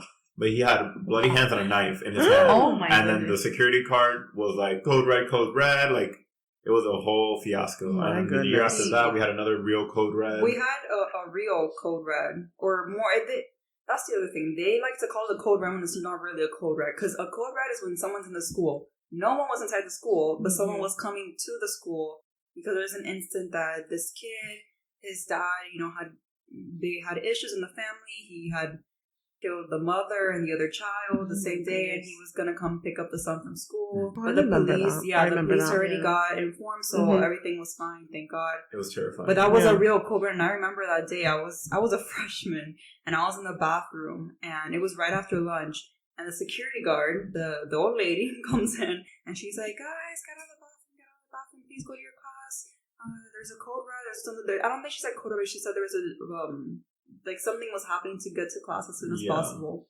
And it was that whole situation. Yeah, everyone was aware of the situation, but then we went under the code red because the man was on the way to the school. But Oh then, my god! thank God, like the police were but there. again, like we were safe because the police were already there. It's not like he was going to do anything because there's like a good amount of police officers there. So once that happens, like once the schools they're notified of something that might happen, then I feel safe because they're they do call police officers and anyone else who. But that's an exterior threat. Like if it's a threat coming from inside the school, like what are you gonna do? Yeah. You know? And it's So very what sad. what do you think school officials or government officials can do? Definitely Gun control. implement. Yeah, gun control. control. One, that's a huge problem, and implement the metal detectors, and also just more safety, or at least think of better ways to prepare these kids if God forbid these situations happen. Because at least like in elementary school, I don't remember having any of these types of drills. Yeah, because At probably least- back then, I mean, to be honest, I think when I left high school, I could go in anytime and go visit my teachers. Nobody would stop me. Oh, Nobody yeah. would ask me, like, who are you? What are you doing here? Like, It's interesting because after the last incident at the shooting? Yeah. Honesty. I noticed that my daughter's school had changed the entire security system. Yeah. Mhm. And No, they even still, have. it's crap. I know they definitely have to do more, but I know crap. now at least my sister works in the school system, and they do have like I forgot what they're called. I think it's called hard corners, if Yeah. I'm not mistaken. Hard Yeah. corners. But it's something like basically every room has a hard corner, which means this is like the safest place in the room. Mhm. If something happens, this is where you go. But the entry point So, itself yeah. is really not very secure. It's Well, not, that's, because That's Yeah. your main, Yeah. the doors are bulletproof, but the handles, if the Mm-hmm. person knows, they could shoot the handle falls off and the door swings open. So as much as they say, oh, these walls are bulletproof and whatever, you're not. Yeah, like Yeah. there's really so much you can do, like security wise. Like you need to go to the root of the problem, which is the mental health Yes. issues, Yes. and then the guns. Do your schools have? Well, now you're in college, but do you have like? Is there like a counseling At center? FIU. that you FIU know of? does have counseling for free for all students Mhm. available. CAPS, yeah, counseling and and psychological services. Okay. They drill that in. They drill caps like at For, like orientation. orientation, yeah. It posters in the bathroom. I think that people like it's just there needs to be an elimination of the stigma Yeah. against it because Of I feel like mental a lot of illness, people yeah. maybe do want to go out and get the help, Mhm. but they feel like they're gonna get judged after yeah. for having gone and get the help. I mean, I think that's great, but I think it needs to start way earlier. In Yes. the Right? home, So you yes. need to not only at home, but there's only so much you could do at home. But I think when you're young, you're very impressionable, and if you're getting that when you're in elementary school and middle school, and all the other schools that you go to, then it might limit the incidents that are happening with these Definitely. young kids. Definitely. I think there should be yeah, things implemented from elementary, yeah. but I think it starts at home. And It ends starts at at home, and You it got to starts talk with to your kids as they were little. You got to notice. You cannot be Mhm. close-minded that your kid is experiencing this or is, showing these things. There's signs from the very beginning. Watch your kids. Mhm. Listen to your kids. Don't be afraid. Don't be like, no, my kid doesn't have that. Don't be in denial. Get the help that Yeah. you need. Really, have If somebody communication. tells you, hey, your kid, don't take it, but you don't, please, like, you need to get the help that you need. I mean, and you need to get your kid the help that they need. because I don't think anyone's born like serial, like a killer or whatever, or a Mhm. shooter. That's what they grow up to be. No one's born like that. At least I don't think so. And Well, because there's things that happen in these kids' life. This And kid then that just, trigger. the kid that just happened, his dad passed away a couple of years ago. Who knows what the kid has been going through? Trauma. Mhm. The Stone, the The Stone. Douglas thing. That kid, poor kid. I'm sorry for. They poor- didn't have that community. They didn't have someone to listen to them. The kid didn't have anything. He was adopted. I think his mom passed away. I mean, you gotta. But that's still It no starts- excuse to do. Yeah. Absolutely No. not. No, absolutely excuse. not. But I mean, And I'm but sorry, it starts but with the family and at but home. people are not that oblivious. If Oh, you Yeah. Oh. have an issue, you guys have an issue. We as parents know off the bat, Yeah. like even calling you, How I'd your be like, voice "What?" sounds. and I say, "¿Qué Yeah. te pasa?" Yeah. You know, Mhm. I know instantly. So it's like you cannot be that removed from No. your child where No. you don't know that something's not right. Yeah. And so as parents, as adults in general that are overseeing these children, you need to be more proactive. You need to be more hands-on. You need Yeah. to care.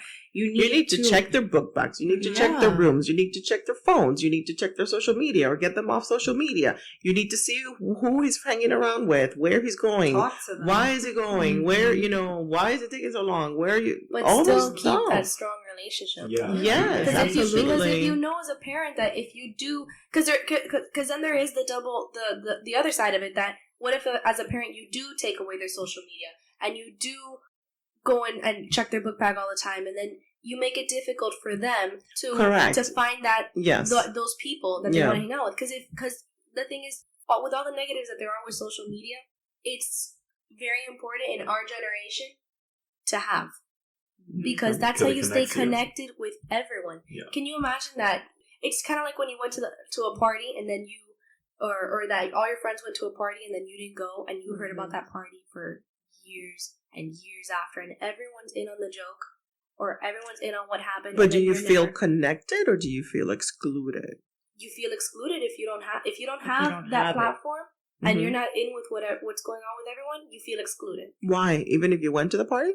No, I'm No, she's saying saying if as you a party didn't as an go. example. Like Okay. as an example, like the same way that if you don't have social media, it's like if you didn't go to a party that everyone is talking about and that everyone has different jokes and inside jokes about, and then it ends up ostracizing you from your community because you're not in with the joke. You're not in with what's going on. Okay. And then it's almost like You're not part of the crowd. you're not part of the crowd. But You're does not. it also make you feel, a connection is, my sister doesn't have social media. I feel connected to my sister or other Mhm. people in my family that don't have social media. But how long? So that connection but- is not built on social media. It's not built on social But media. it But how long makes have it you known your easier. sister? You've known your sister since before social media came out. But You- is it, you had but do you established think, those relationships? okay, but beforehand. relationships are established outside of social media. Mhm. That's what I'm getting to. Like Mm-hmm. social media, it might get you connected, Mhm. quote unquote, for that, let's say, party that you went to, that Mhm. event that you went to. But what if that person posts a picture of somebody else that you were not invited to? Does that make you feel excluded? I mean, You know? it depends. I also think it depends on like what age. I'm talking about this. Like, I feel like if somebody like in middle school, for example, Mhm. where everyone's starting to get social media and you're not in with it, Mhm. and then people know that your parents are guarding your social media and that they're on top of it, Mhm. it kind of Does it pushes you- automatically It kinda- exclude you? It doesn't automatically, but it does. Yeah. It does play a role in it. Yeah. Because it's like, oh, your parents are Because you're not cool. Because you're not cool. Because you're not. Your parents are on top of your social media and this and that. I feel like maybe now it's a little bit more understood because from a young age, Mhm. parents are telling their kids like, you can get social media, but I do need to be a part of it. When we were growing up, Yeah.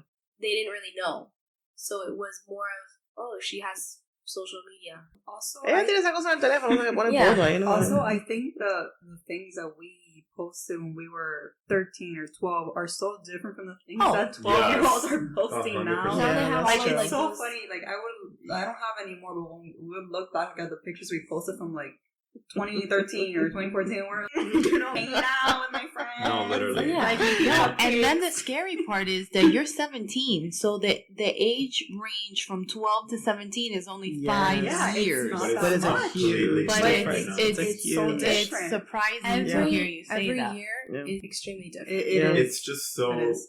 uncomfortable sometimes to see like 13, 14, Yeah. 15-year-olds like Well, posting like these provocative, Like in a they're- bikini. Like I never even wore a bikini. I remember Like- even wearing a bikini when I was 12. Like- Like a Yeah, tanky. Yeah. my roca, like Yeah, sticking no, literally we're out. posting pictures with each other like going like this, like, or, like double chin showing. There were Showing all in our defense, there were no filters, people. Okay, There were no this is not- filters. There were no It was just filters. innocent. Like social media was so innocent, and then it when turned it first into this- started, yeah. when it first Oh my started. god, I was so. This is like how late bloomer. I'm self-confessed late bloomer. Like my first social media was like MySpace. Oh, Yeah. Oh my And god, I then, had look that at her. too. Look at her. She's like, Oh, look how cute. I have MySpace too.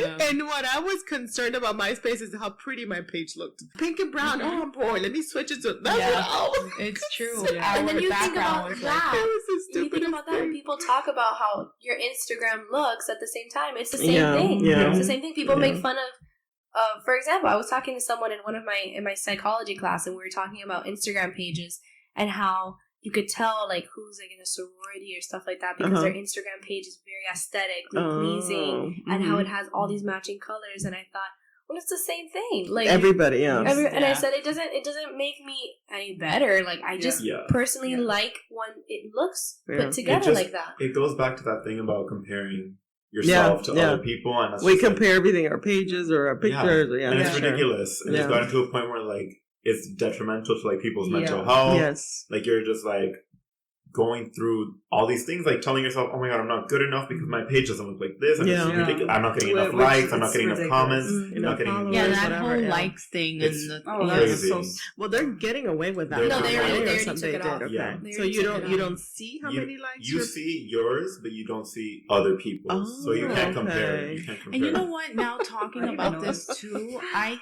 think that since I never there's so looked at much that. like policing going on, right, and supposedly so much tracking of people's data and information and what you're Mhm. posting, that there should be then a higher responsibility placed on, let's say, Facebook, Instagram, it's all the same crap anyway, whatever else there is out there that people can, like if I friended you, but I'm really not your friend, and I want to say something nasty to you, I can put it on your page. Yes. Well, that should be circumvented. It should be like, There are boom, ways, like like- take it out. Like if the social media police is on the Mhm. watch, Mhm. they But then- shouldn't even allow those things to. But then does that limit your freedom of speech? Well, I don't. No, this is going to sound very Fidel Castro-ish. I don't think that freedom of speech gives you the freedom To to tear someone down. attack me Yeah. verbally. Yeah. Attack Well, you me always- to the point where I can have thoughts of suicide Mhm.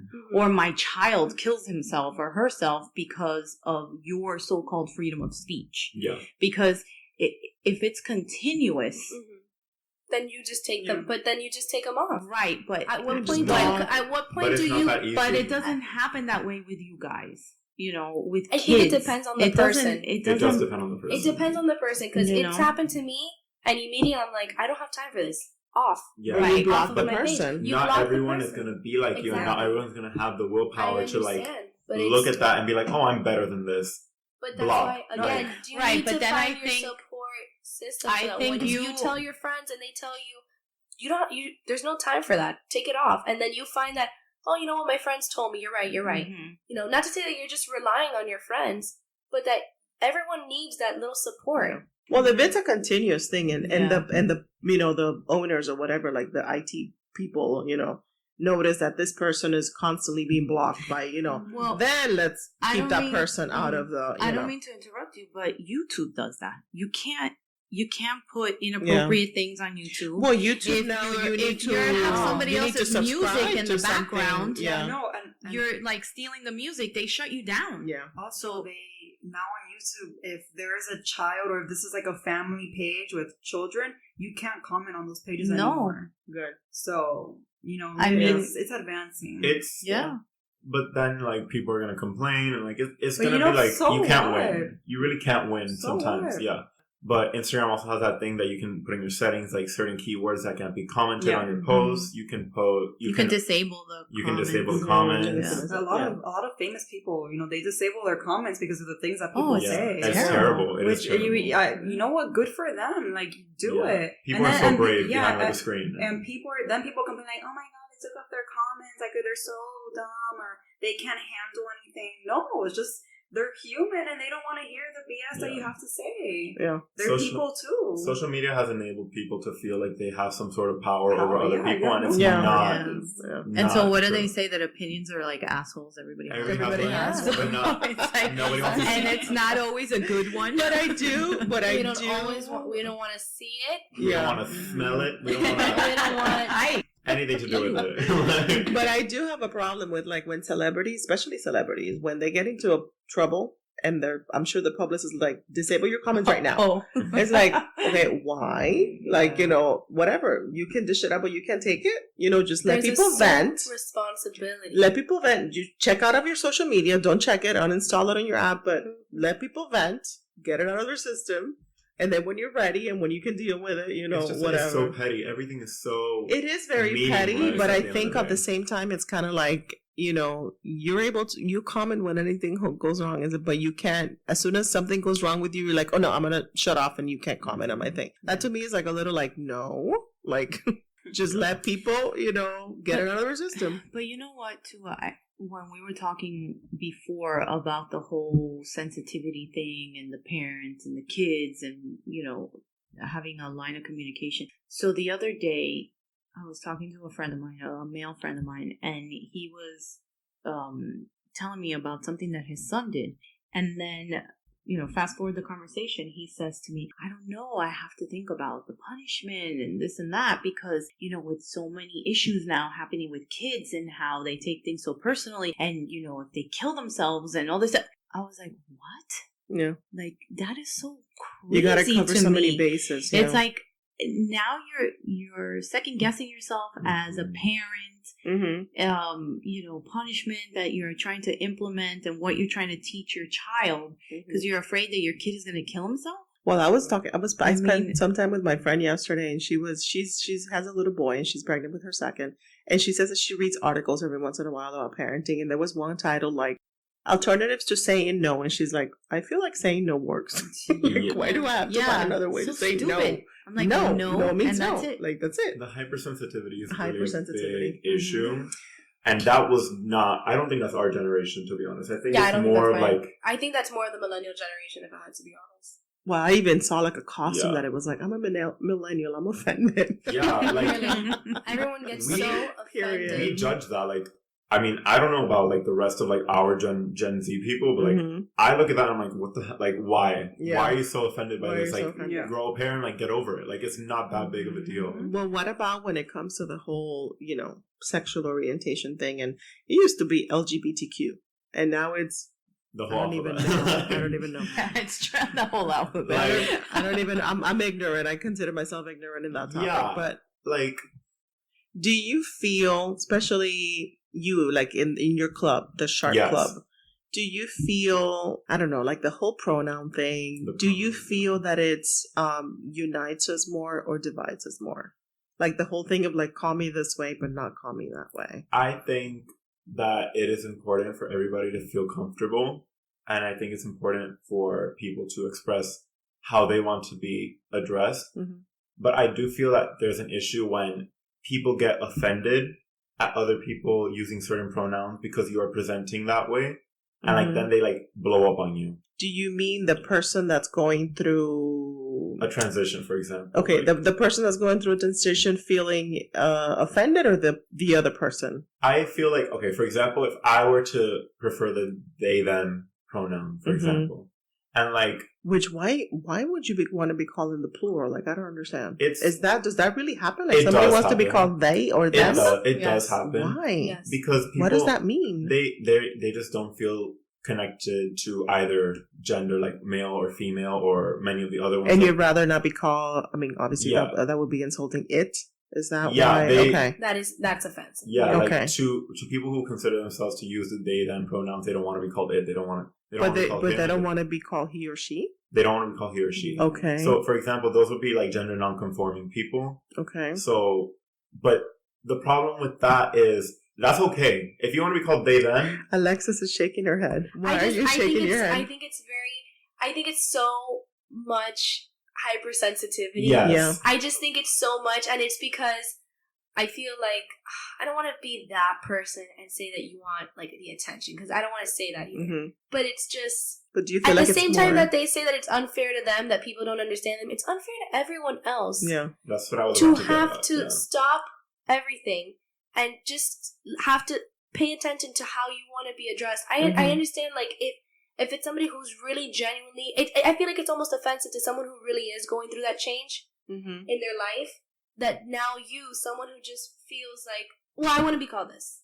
Like, Do you think there's people like that they just use that as Definitely. an I think excuse? absolutely. There's Okay. absolutely people that Absolutely. use it for attention, Okay. but there are definitely people that too feel like they do not fit into any gender or any like Mhm. pronoun. But then, Which if it's I'm sorry to interrupt you, but if it's true, like that you're feeling that way, that must be a horrible way to feel. Yeah. Exactly. and So I sympathize So it's just with so that. rude and disrespectful, and it's like you could tell, especially going now that I'm in college. I feel like you see it a lot more than I ever did when I was Yeah. in high school. Yeah. Of course, I remember when I was doing my college applications that a lot of them said they Mhm. on them Wow. because yeah, it's something much more common on so it's these not campuses. it's not just male or female anymore. It's it's you know. No, he, it's she, she, they, they, these, other. are all of What? He, she, they, other. There's like Z and Zer and What is There- Z and I Sir have mean? no- okay. The same way that people Sure. just come up to like, I feel offended if you call me Yeah. Alexis. I want you to call me Sam. And then I've met people who they went to schools where that was very common. That one day somebody just felt Okay. like being called Sam, and then the next day they wanted to be called Rubio. You know, it's Yeah. that's just offensive. Yeah, it's like Prince all of a sudden, or Puff Daddy, That's Sean true. P. Diddy. You know, it's like a going. But And I you change your get- name every 2 seconds. How about if No. I don't even know what's going on Yeah, and true. I call you, That's- yeah. hey Will, yeah. what? Why are you calling me Will? Exactly. That's So the I would problem. get Be- offensive. That They is would the get- problem. That's what I was trying to say earlier. That people who consider themselves, for example, to be they them, if you look like a male Mhm. or you look like a female to somebody else who's not aware of your Mhm. pronoun Mhm. situation, Mhm. you cannot get offended. Yeah. You cannot blow up on this Yes. person because Yeah. they are unaware, and that's Yeah. just how it They is. know you. How are Yeah. they gonna Yeah. say- You cannot get offended. You need to be calm, and if you feel so strongly about it, correct them, Yeah. Mhm. educate them. kindly. Yes, Yes. correct them kindly. And if they continue, then that's when you can get offended Yes. because Yes. now they are aware. Or if Yes. they're making fun of you about it, then yes, of Yes. course you're gonna get offended. Because it's different. Yeah. It's a different situation. But if you are unaware of the situation and you call a person who is considering themselves they as a he Mhm. and they get offended, that's not okay. Same Yeah. as those same people after they go and they do the same thing. The same way that you what do you call that? That you just said, oh, you look female, so I'm gonna Mhm. associate you as she. That you Mhm. just totally generalized and you assumed that. Mhm. Yeah. They assume the same thing Yeah. sometimes. Yeah. So they just will say she all of a sudden. But then you expect me to go out of my way and ask Yes. you when I was not informed, and then Yeah. you want to get offended by it. Yeah. I'm not a hateful person. I Yeah. really am not. I just did not know that Yeah. was your Mhm. situation. I'll call you whatever you want I me will, to call you. if you would But- like after. I feel like it's the same way that when you meet someone and you say, "What's your name?" Oh, Exactly. Samantha, and then you say, "Yes, my name is Samantha, but you can call me Sam." Uh-huh. Mhm. Very common, very general. Mhm. Fine, Yeah. we can do that. It's okay. How about what me, don't- the other day somebody called me Janelle, and I was like, okay, that's a new one. I'm like, No. dude, it happens even to. But did you feel People- offended? Did you feel so I offended? didn't feel offended, but I was kind of a little bit offended because I was like, dude, how long do I know you? And like, you don't even Oh, it was care. somebody that to knew you know for a my long time. name? Oh, that's weird. also different. Yeah. But then I didn't lash out at anybody, and I was like, so there was another person in the scenario, and the person goes, "It's Jeanette," and then he's It's like, the same idea. he's like, Yeah. "Oh, okay, mijita." And I was like, that's what my grandmother used to call me. So I was like, "Reong," throwing it right back at you because like you don't even care to remember my name. Yeah. That's rude. yeah. But Mhm. I It's the didn't. same deal. It's the same thing when it comes to the they them situation. And that's just the tip of the iceberg of all the Yeah. sensitivities Yes. Oh that my there are gosh. now with like Really. What Just- about the Well, same you sex guys have a bathrooms? lot of pressure. the Same sex bathrooms. gender neutral. Gender bathrooms. neutral. Gender Sorry, yeah. neutral. I'm okay with that. I Do don't they care have about that in that. schools? They have that Not- in some not schools. enough- not that They enough. they want to have in some schools. They even want to extend that up to a gender neutral dorms where it's like anyone's there. Nope. I know. Which I mean, but then I think, but I don't know.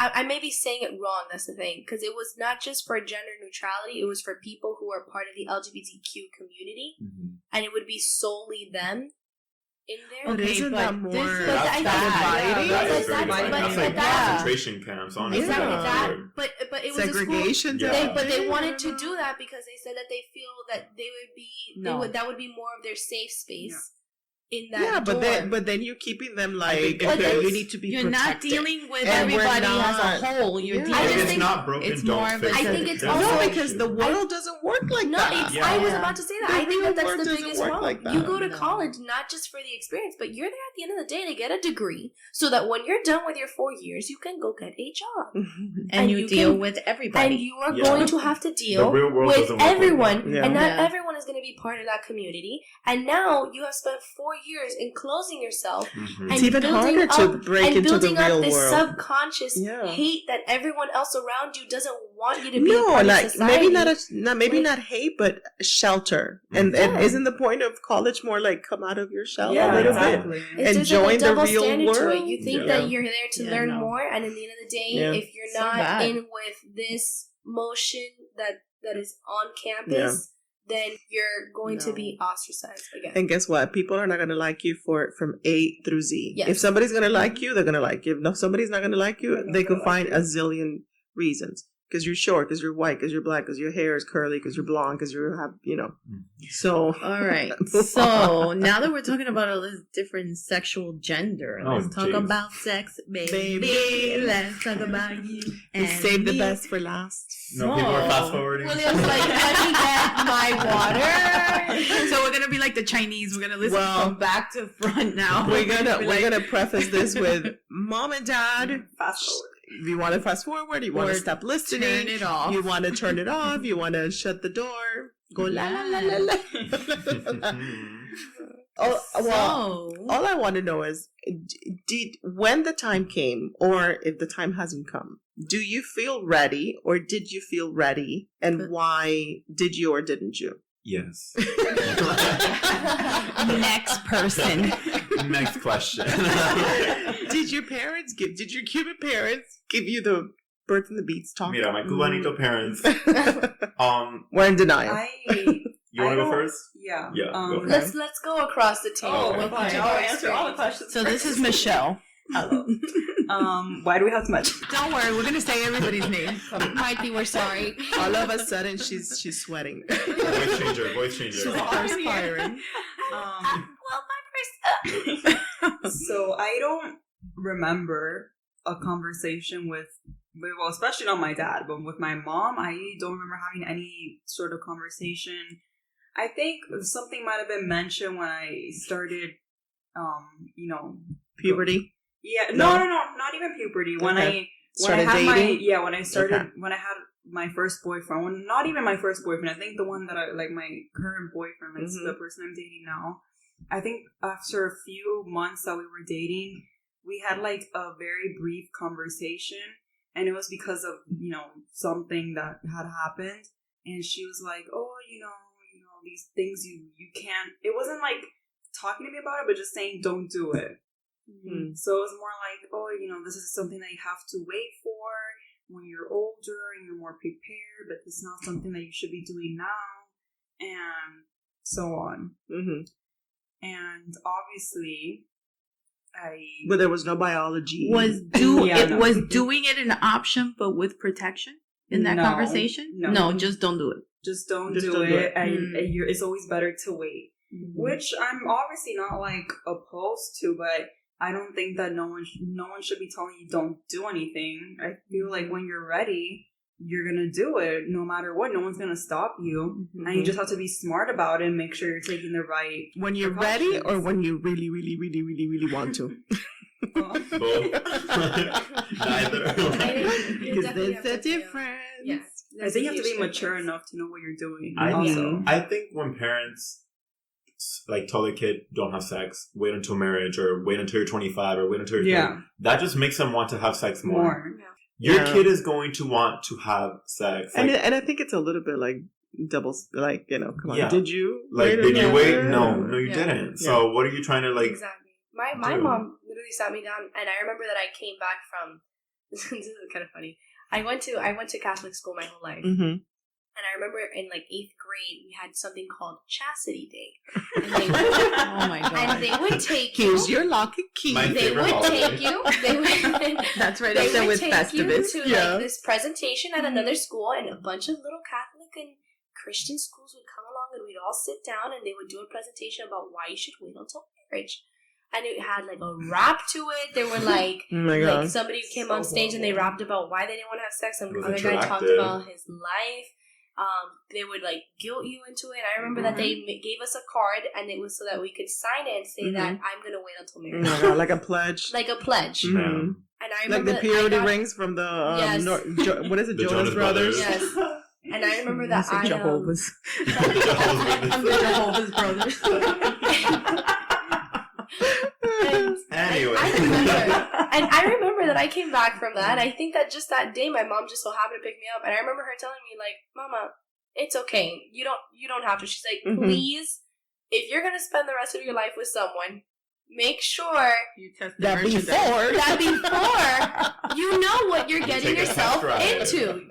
She's like, and that you do it with someone else. She says, because you don't want to just. You could be riding a bike your whole life and thinking, "Wow, this bike is great," and all of a sudden you hop into a Ferrari and you go, "What? What? I've been riding a bike all my life. So that's what she told me, and honestly, that was some of the best advice that anyone else gave Were me. you like relieved? Oh, I felt that conversation made me feel more Like less comfortable. pressure. Oh, I Yeah. felt less pressure. She was Yeah. like, Yeah. just do it. She's like, do it like with somebody else, and do it before you get married so that you know. She says, I don't know when you want to do it. I think that she didn't expect for it to be so soon, but but at the same Okay. time, once it did happen, I didn't get to have the conversation exactly how I wanted. That it happened, but once I did have that conversation, I think at the end of the day, it strengthened our relationship. Yeah. I feel very comfortable with her. I could tell her anything. Yeah. Like I said 50,000 times throughout this podcast. Yeah. But really, I was able to have that conversation beforehand, and having it after just made everything a lot easier for me. All right, so hold on. I'm very curious. Since Michelle and William are siblings, Wait for it. did your sex conversation with your mom or your dad differ from that It of was Michelle's? completely different. It was, yes. yeah. Okay, spill the 100% beans. different. Spill the So- beans. This is where there's a double standard. Mhm. Specifically, I'd say in like a Hispanic, Cuban household, Mhm. the boy is like, yeah, go out, have sex with everybody. Like, it's a free Here's for like all. set of condoms. And Yeah, just no, go. honestly. Yeah. But I think I first spoke to, I think it was actually my dad, the first time I ever spoke about like anything sexual was with my father, and he was like, mira, like if you ever need condoms, just let me know. Mhm. And he was like, look, he was very, very open about me having sex with females. Let me make that clear. Mhm. With Do you think, looking back, it was because he was maybe pushing you more because he already thought or he knew I or he think so. suspected it could that definitely you were gay? It could definitely be that, but I Mhm. feel like it's also him being like a machista. And like, Yeah. you know what? You go dominate Yeah. the whole world and Yeah. go have sex with every woman that you meet, Like a dog. like a dog. Go Yeah. claim your territory. And you know what? It's okay. Like, there's nothing wrong with having sex with a lot of people. There's nothing wrong with being empowering and feeling empowered in your sexuality Or chastity. or chastity. Like, there's Correct. nothing wrong It's with your either. choice, Yes, absolutely. Yes, but it does become a problem when you're telling two different things to your two different kids. Yes, Right. yes, Right. absolutely. Because I'm getting all this like, oh, you can ask me for condoms. Tell me about your like for like when you have sex. Like, let me know. Like, I'm Yeah. excited for you. Like, woo, go William. And then And for then I got like the guilt. and then Yeah. my Michelle is sister- like, wah, Yeah. wah, yeah, she gets the wah. guilt trip. You She have to gets- wait. She gets that you have to wait till you're 28 years old before you like if you When you're married, When just you're married- before, don't do it. yeah like Yeah. don't ever do it. Don't even look at a boy. Don't even hug him. Don't even put like your body within 3 feet. Like, it's crazy. And I'm like, Yeah. wait, but then how does that check out? Because Yeah. my pool of women at the time were probably getting told the same thing. So how was that going to Exactly, work out yeah. for me? What I Yeah. used to say all the time. So I was I'm- like, before, I always knew, like, you know, he was gay. But before, when I was a little bit in denial, I would use that excuse. And obviously, I was like 14 years old. Mhm. So I was like, oh, you're telling him all this stuff. But once I'm older, you know, then I'm going to be like those girls. And, you know, it's like, it's Yeah. contradicting. Yeah. And then that's another reason why I slept with men, because none of the girls were available because Because they were told by the because they were told by their Cuban parents that they can't have sex. And then the That's boys were the out problem. gun ho, and you know, we had condoms, we were ready, you know. That's why it But- happened. Exactly. Yeah. And then one thing led to the other, and now I'm here. So, Oh my god, that's but so funny. honestly, the double standard is a really, really big issue, especially for And Cuban Hispanic. I families. mean, Hispanic I families. don't blame them for thinking Yeah. that way. I think they were just raised that way, and their parents were raised that way, and it's just been like that. I think it's Forever. always gonna be that way, though. Yeah. It really is. Really? It really Yeah, is. because you're their little girl. Mhm. You know, you're feminine and squishy Mhm. and cute and all that good stuff. And your you precious know? flower. The flower. Oh my God. My mom started watching Jane the Virgin. I started Oh going my out, God. and she was like, "No, mami, que la flor." And we,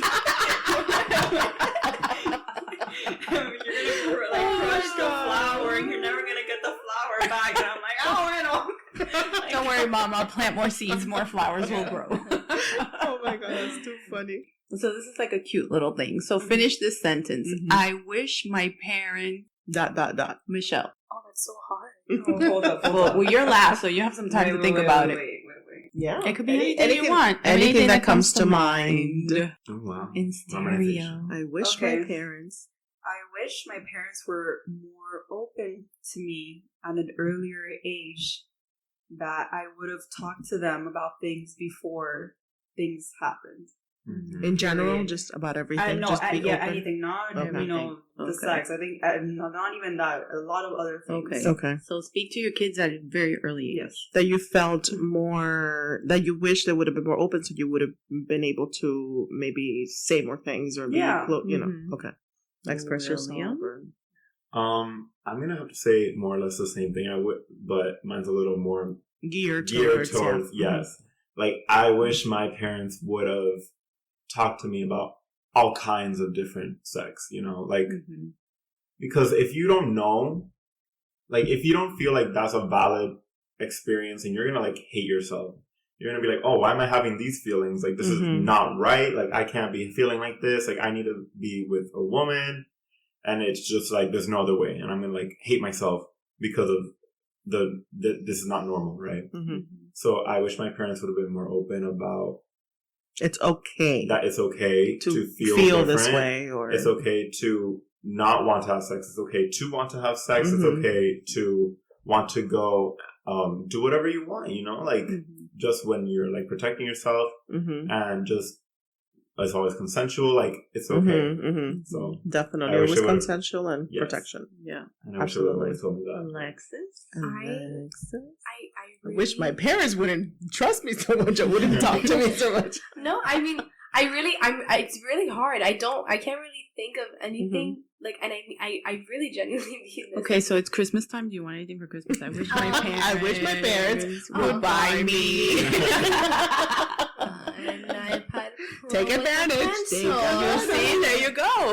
No, because really, I just off the top of my head, like I can't think of anything that I Okay. would change, because I have a very good relationship with my parents. Mhm. That doesn't mean at the end of the day that I have not gotten the chancleta. That doesn't mean that I have Mhm.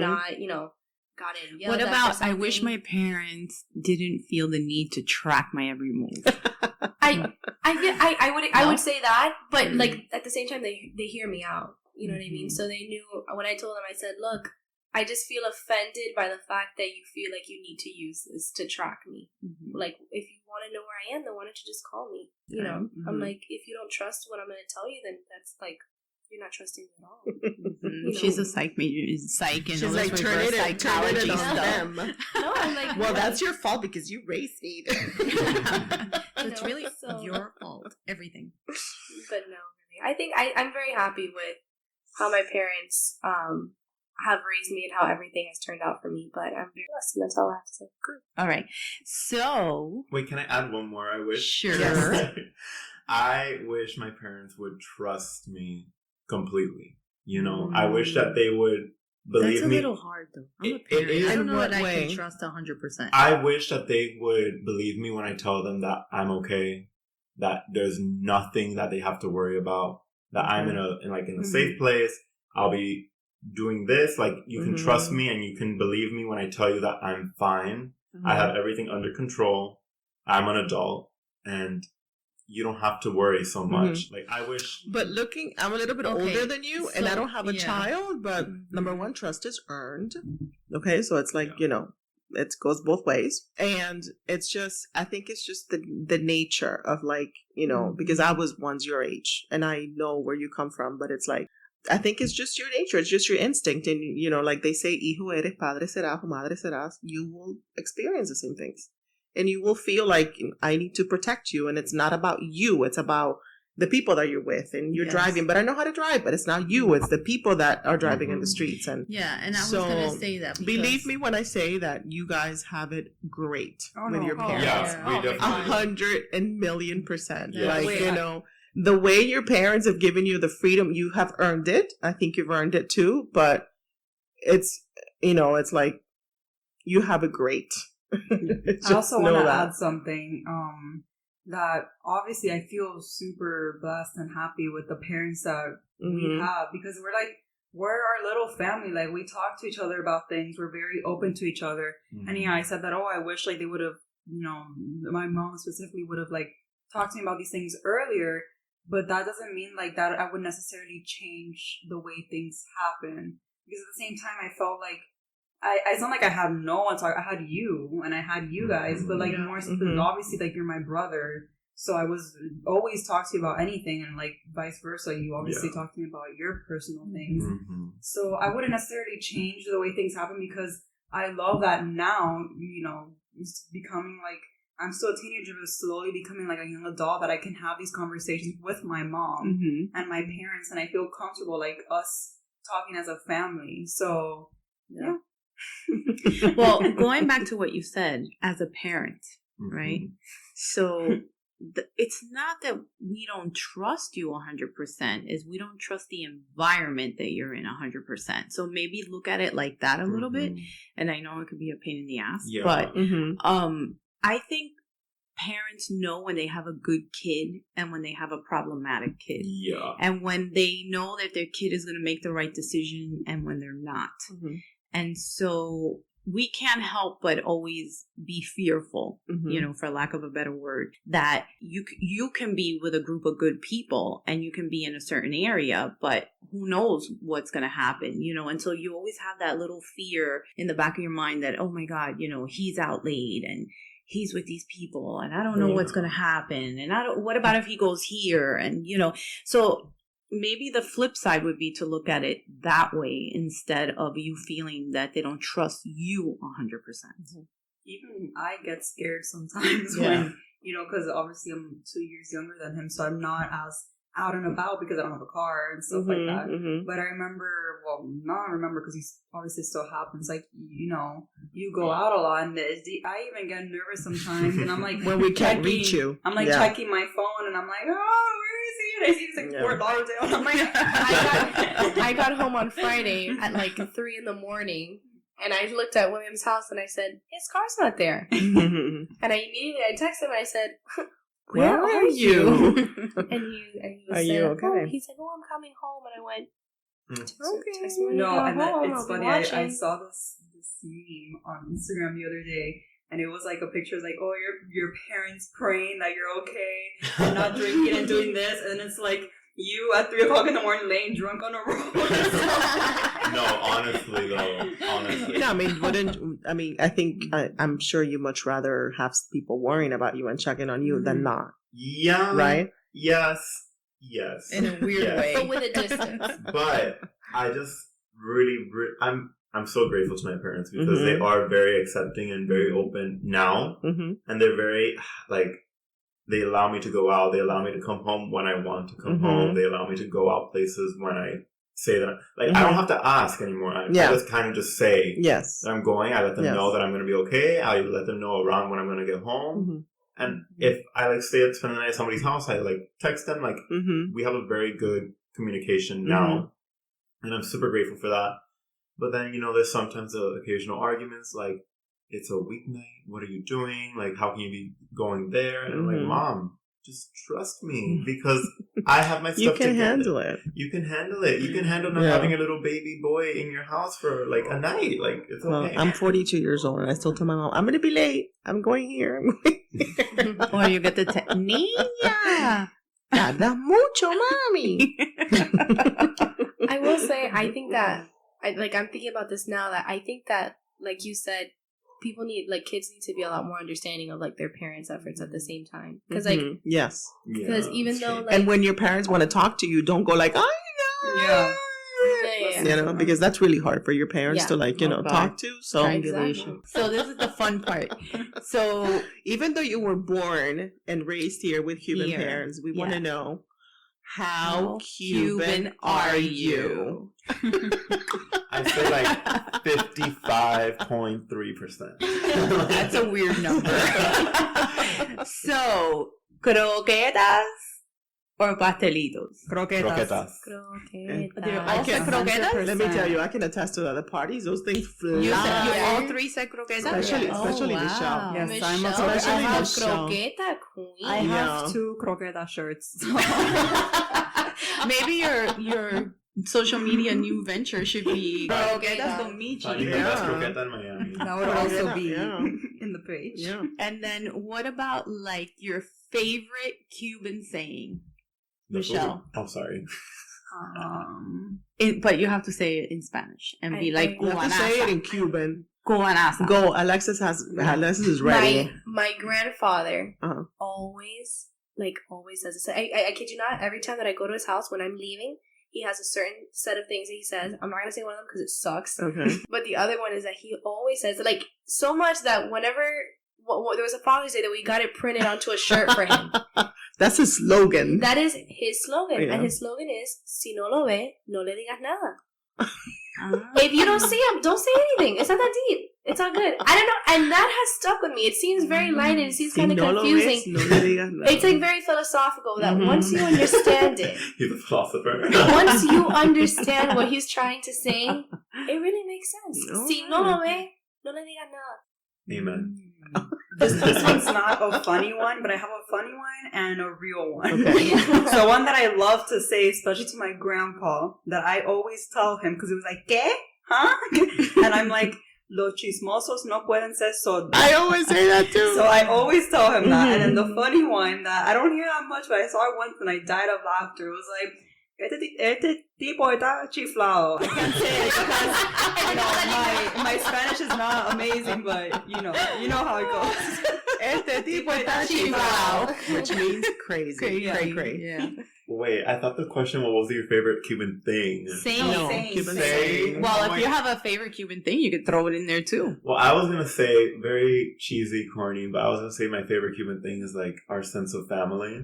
Mm. Like that's my. Aw. It's like the double-edged sword, right? It is a Mhm. double-edged It's like Yeah. you feel like you're the Godfather. It's like every time I try to get out, they pull me back Yeah, in. like It's Cuban one of trust, those, Cuban yes, trust, Yeah. Cuban Hispanic trust. trust. I Yeah. really do love it so much. Yes, it is a double-edged sword because like if you're on your own, you're like, oh my god, like what is happening? Like you can Yeah. freak out. Yeah.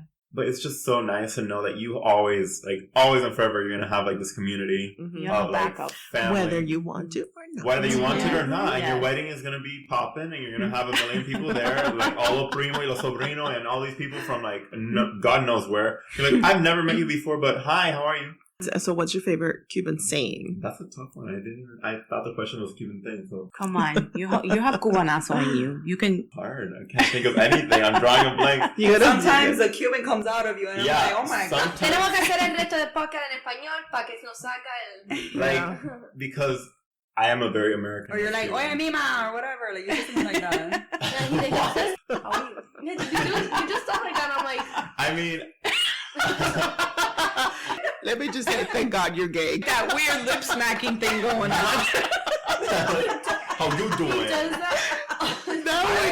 No, we were like, run the other I way. have no idea what they're talking about. I would be like, who the idea. hell is Imagine- this creeper lip Yeah. smacking for your mommy?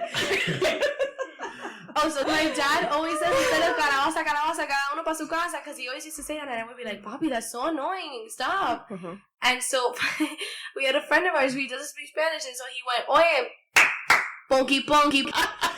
That's my favorite. That's funny. Forever. Now we just say, oye, ponky ponky. Oh my todo mundo pa' su God. casa. No, but it's Yeah. too funny because now that we're all like older, Oh my we're like at God. Alexa's house at like 3 a.m, and then her dad comes out in like his boxers, and he's like, "Oh yeah, pumpkin, pumpkin," and then we go to him and we're like, "Pumpkin, pumpkin, pumpkin, pumpkin," or saying right here, like go back to sleep.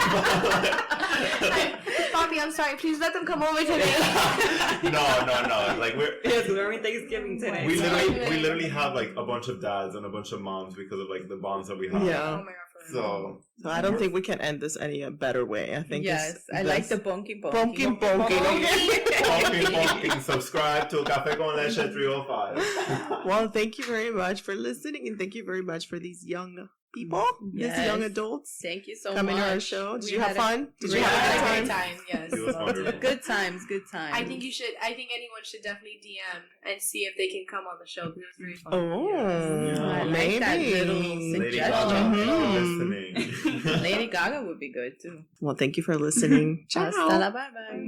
Bye. Bye. Hi everyone, we're on YouTube, Google Play Music, Spotify, Radio Public. Remember, share, like, and subscribe.